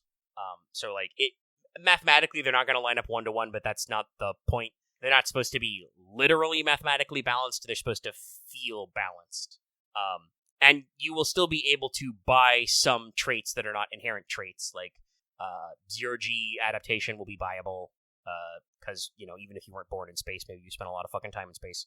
Xenotechnician will be buyable for characters who are not from a relic world. Maybe you're just a nerd about that. I think natural may be buyable, but you, like, have to pick what you're a natural at, you know, climber, swimmer, sprinter, etc., to get your plus 20 bonus. Probably I'll cap it so you can only have 1 natural. Yes, some people are naturally gifted at multiple things, but I'm thinking about mechanical balance here. You can just buy specializations in athletics. And, like, some of the traits I've already set up are inherently ranked, like the one that gives you, like, plus 1 carry capacity per rank, the one that gives you plus extra health, you know, per rank. That'll probably go up to, like, 2 or 3 ranks of extra starting health. I'm not 100% sure what the damage curve is going to be like. We haven't worked out, you know, gear yet, like he said. And that will be very extensive because that's going to have to include mods, which is going to include BioWare, Cyberware, Nanoware, etc. Oh, we are doing Nanoware? Yeah, Okay. there should be some nanological stuff. Okay. I mean, if you get plus 80 total in a skill, yes, but also at character creation, you get chopped off at 80, and that also accounts for your stat. You start counting for your skill from your stat number. So if you end up with a plus 80 and you already have a 20 in a stat, you have to move 20 of those points everywhere. But yes, I'm glad you said that because I've done that wrong. Okay, I have more points. Yeah, you move some stuff around. And like I said, you get to switch it to any skill that's in the same category. This is why skills have categories, among other reasons. I'll have to redo my calculations, but I'm glad you said that. Yeah, like I said, it means you spent, if you want to stop at 80, you spent less. Yes. And also, I believe it's in my notes that after character generation, if you're buying skill points, if you want to buy the 81st skill point, that actually costs you 2 XP instead of 1, because getting really good at shit is harder. That's why character generation stops at 80, because it would be a big pain in the ass to be like, okay, so I get plus 70 in, you know, Astronav, but I already have spent enough free skill points and started with attribute templates to be like, you know, perception 30. So actually it would be 100, but I get over 80, so I start dividing by 2. This is a problem the first edition of Eclipse Phase had, where it's like, if you start freeballing character points, you get into some very weird places with your math, and it's just like, we're just not doing that. You got to stop at 80.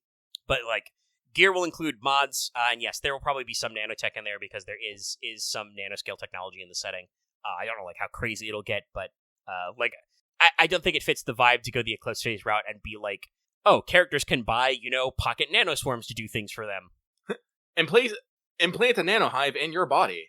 Let's go. But there, you know, I always thought that was rad. There are some fun stuff. Like, there'll probably be, you know, metachines, you know, just get your Healy nanobots in your blood. Blood 2.0. Is it white blood? Shit I bet like that. it is. Maybe it's white. I don't know. I haven't really worked on robot platforms and androids, so Whatever, it's a fuse. You can have it whatever color you want. probably. I mean, the reason why your natural blood is red is because it's got, you know, iron in it, and then it, you know, guts it there and rusts. But, like, so that'll include mods, it will include gear, and your careers are going to give you gear packages, which I haven't figured out exactly yet. And also will probably include maybe like smaller personal vehicles and options for robotic platforms, because literally 2 of the character creation options you can pick, you can be discorporeated, you can be, an uploaded human mind, or you can be a general AI, which means you don't got a body. So you'll have to either live inside the ship computer, which will have its own issues and limitations. Limitation number 1, you don't have hands. Yes, you can cold start the ship's fusion reactor with your brain, but if there's a guy on board and you don't have, like, security turret mounts, you're fucked. You can't do anything. What if he manually overrides the airlock so you can't use the computer to just flush everybody into space, which sounds like a good and useful safety feature. Not being dumped into space is good. Well, then you're boned. So, like, that'll be a section as well. And then there's also, like, ship stuff. So, like, it's a project that's ongoing. I appreciate everybody's enthusiasm, and like I said, you've been doing your usual, poking and prodding and asking questions, like, double checking me on stuff and asking, like, oh, will there be, can I take, like, negative traits for stuff? And I'm like, oh yes, you're gonna be able to get back EXP with negative traits.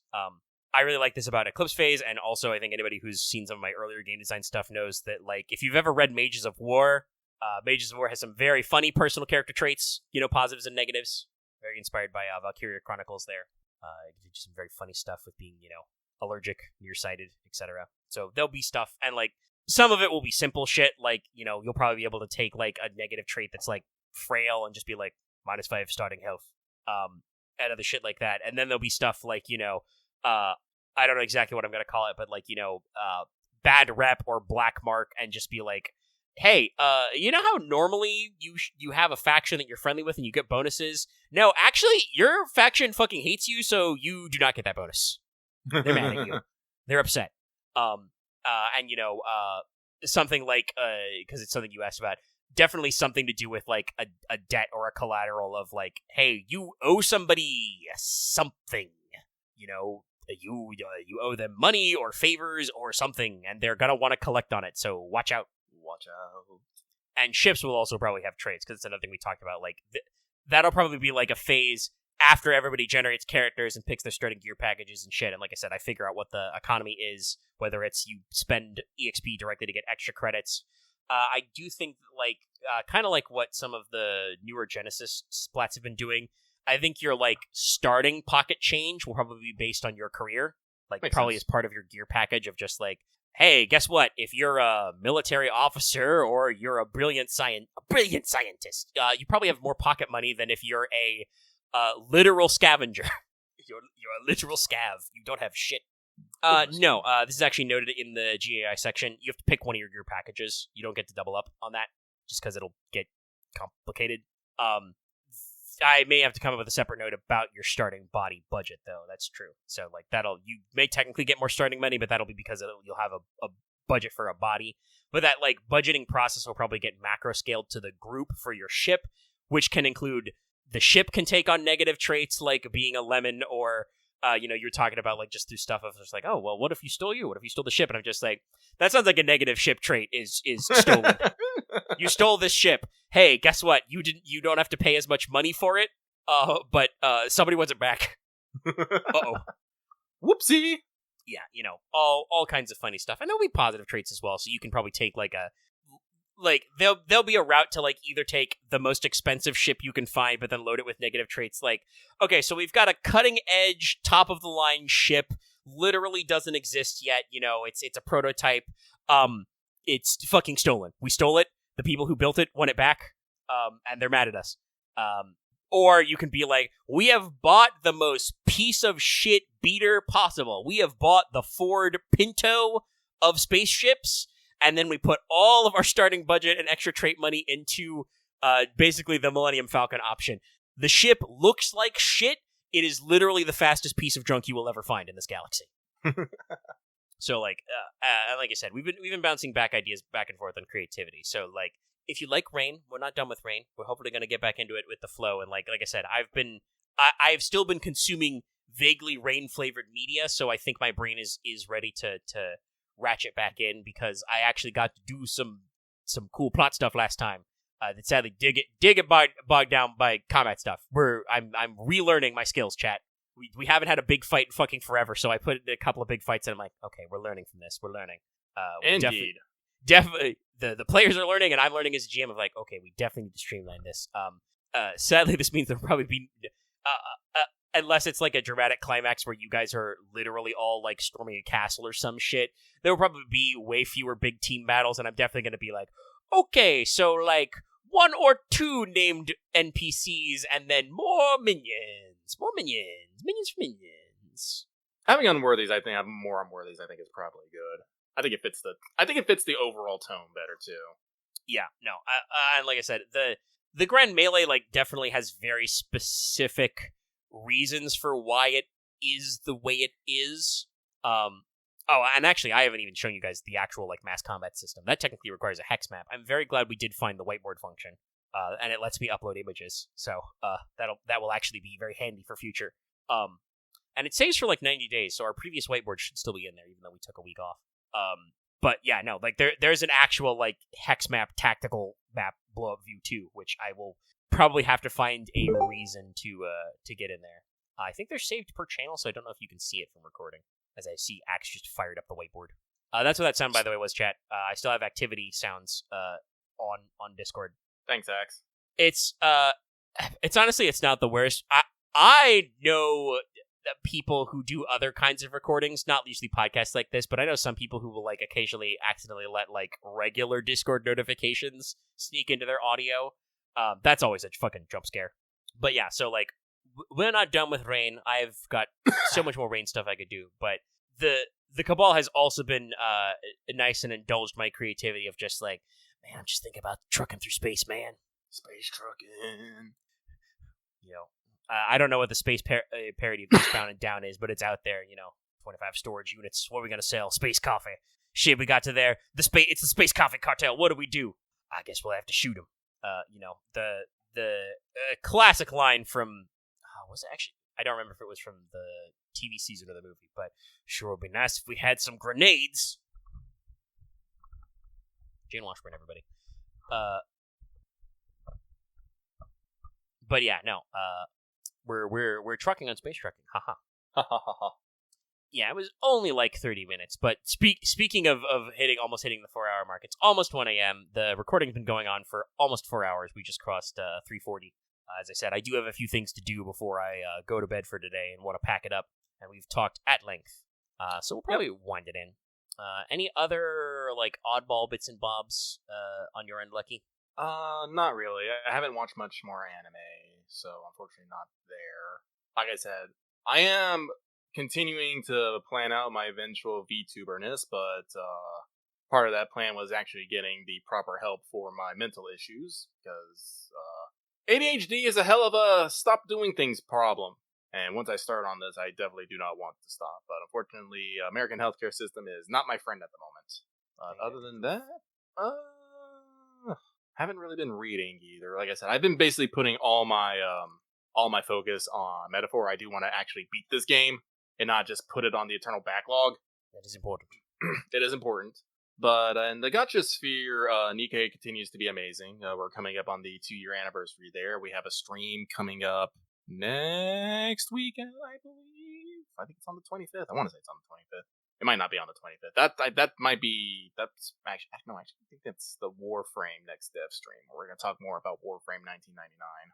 Again, because I've been on the Metaphor, I haven't been putting much time into Warframe. Instead, me and the lads do get in there a little bit.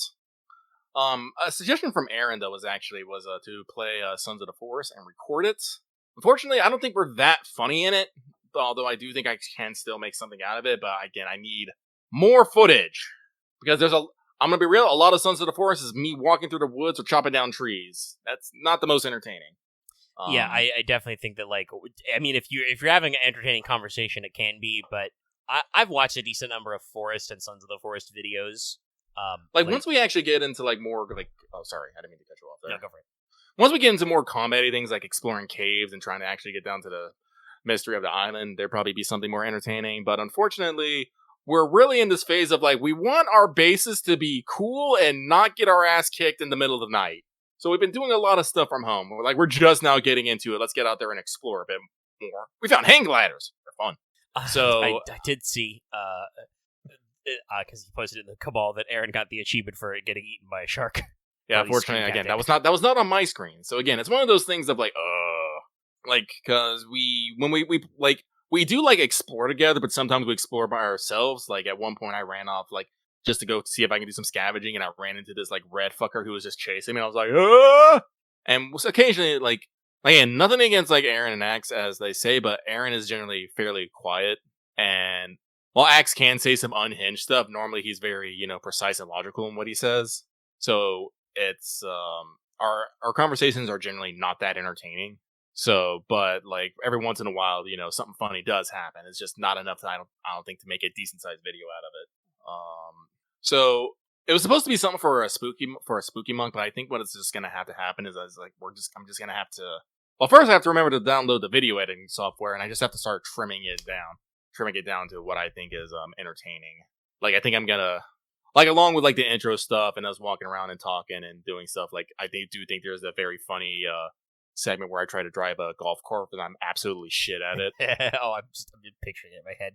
Oh, no, it was even better. There was a second time when Aaron was driving the golf cart. I'm in the back, but we're going too fast, and Axe is trying to catch up to us, and I'm like, run, Axe, run! That was also fairly funny. We have a couple of scenes at night where, we get attacked by things. I think those will go in. Hearing Aaron constantly getting frustrated at fucking Mudman stealing his shit, running up on him. Like, there's stuff in there. It's just, it's not going to be the gut busting stuff that you would see out of like Rubik's or Russian Badger. But it's funny in our own way.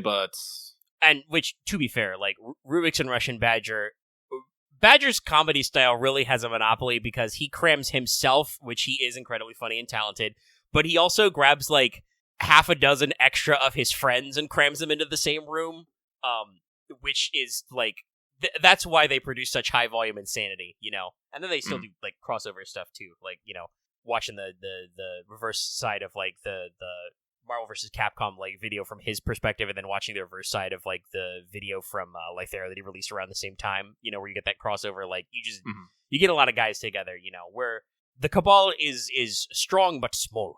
So yeah, it's just you will have a detriment of those minutes, and that's honestly like probably why I'm not more into like editing long video projects. Like audio, I'll do because usually we're like all in a line.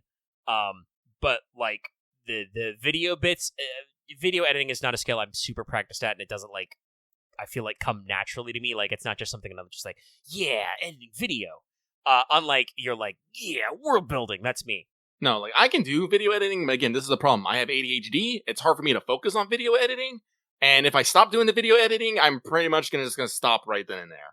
This is why, like he's been talking about, I need to get back on meds. So I can focus on projects for hours instead of minutes. The footage focus is definitely, like, I know that in some cases, some people need a lot of footage to make a video, depending on what they're editing around and what they're putting in.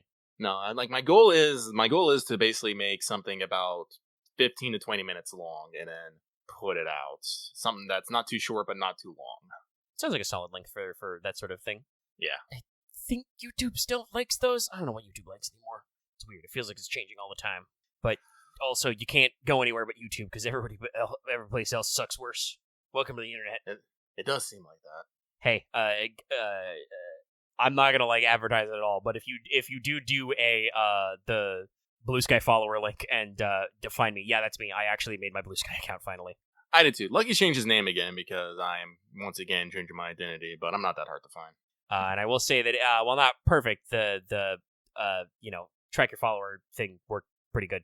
And also everybody's posting them. Like, will this one be permanent?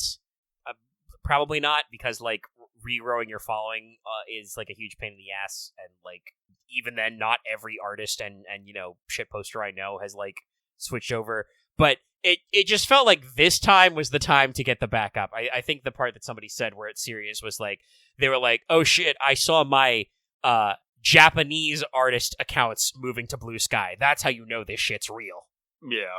So like will this be the great big bullet? I don't know. I did find out a funny fact about Twitter that apparently good old Muskrat bought it with a loan. So what? Yeah. He took not the whole thing, but he did take out like a was it $13 million loan So not like the whole price, but he got a loan for a significant chunk of the Twitter cost. So like if it goes under and he can't pay them back, the banks may just seize Twitter and probably try and sell it to somebody else. So we'll see. But yeah, no. Whether it's the fact that they're changing their rules so that everybody is automatically opted in for AI scraping, or the thing about changing how blocks work for some reason. Yeah, not a just fan. instinct to fiddle. Which also, by the way, is probably illegal in several countries. It is. Like straight up, like it is a legally protected right in countries that are not America that do to be listed on social media, and I think also like it may violate like the Apple Store's like just terms of service in general and Google Play of just like your social media requires a block function that can prevent people from interacting with you at all. But right now, Blue Sky really does read like, what if we just kept Twitter, from like 5 years ago? Not perfect, but it's got a lot of the bones. So like I said, if you see me on there, it's me. You'll recognize me by the icon, even if I'm not using it for anything, because right now a lot of people are still cross-posting, but it's good to keep track of the people. But other than that, I think the only other news to talk about future stuff is that I have not wanted to risk our mobile hotspot connection. It's been pretty good for Discord, and I've been able to log into 14 and not had any problems when the servers are good, but it does sometimes just kind of like lose connection for like a half hour or 10 minutes for no adequately apparent reason. We're working on the setup to get a more hopefully more stable internet plug just for me, which does mean that I'll be paying for it on my fully on my budget, but I'll have my own standalone connection, so that should be in place this weekend. So like I said, hopefully we are back to streaming like normal next week. Should be back to do Astro Boy, and now we can add an extra chapter to Astro Boy because they came up with the speedrunning update that happened this week. And Fail Betrayal and stuff. I don't think I actually mentioned this part out loud, but I was going to say I do have like Yu-Gi-Oh related asides to talk about because I just skipped a week of Fail Betrayal and stuff as well. But I'll save that for Fail Betrayal to vamp. But yeah, pretty long episode. Hope you've enjoyed your early level, I guess, high level, not overarching or deep review of Metaphor, but that was a nice chunk of our content, and we talked about Howlin' Rebellion and Kazuradrop and stuff. Yeah. So we'll be back at you next week with more. So yeah, I think that's everything I got. I'll just outro. Sorry, that made me think of a very bad, obscure Yu-Gi-Oh joke. There is a monster called, is it Mantro Troll? It's supposed to be Manthro Troll, but like with a lisp. He's just a weird little guy. I don't know. I just think about these things sometime. Anyway, we're going to wrap up the show. Thanks, everybody, for listening us to the end. And if you still want more stuff, check out our backlog. And look forward to more video content in the future. If you're watching this video on YouTube, like the video. Leave a comment. These are good for the engagement algorithm. Make sure you're subbed if you want to see more from us. Ring the bell. Check out our channel memberships for access to membership badges and emotes and to support our stuff. There he is, Manthro. Thank you, Chris Starlight. And yes, that's right. He has I was trying to remember. He has an Ojama, and that's why I remember him, because it's fucking weird. But check out channel memberships that help support us. And like we said at the start, consider supporting us on Patreon. Get your audio early. Hopefully, get some video releases early, and do some other things. And we'll see you guys next time. Thanks for tuning in, everybody. Good night. Good night, everyone. Don't let the skeletons bite.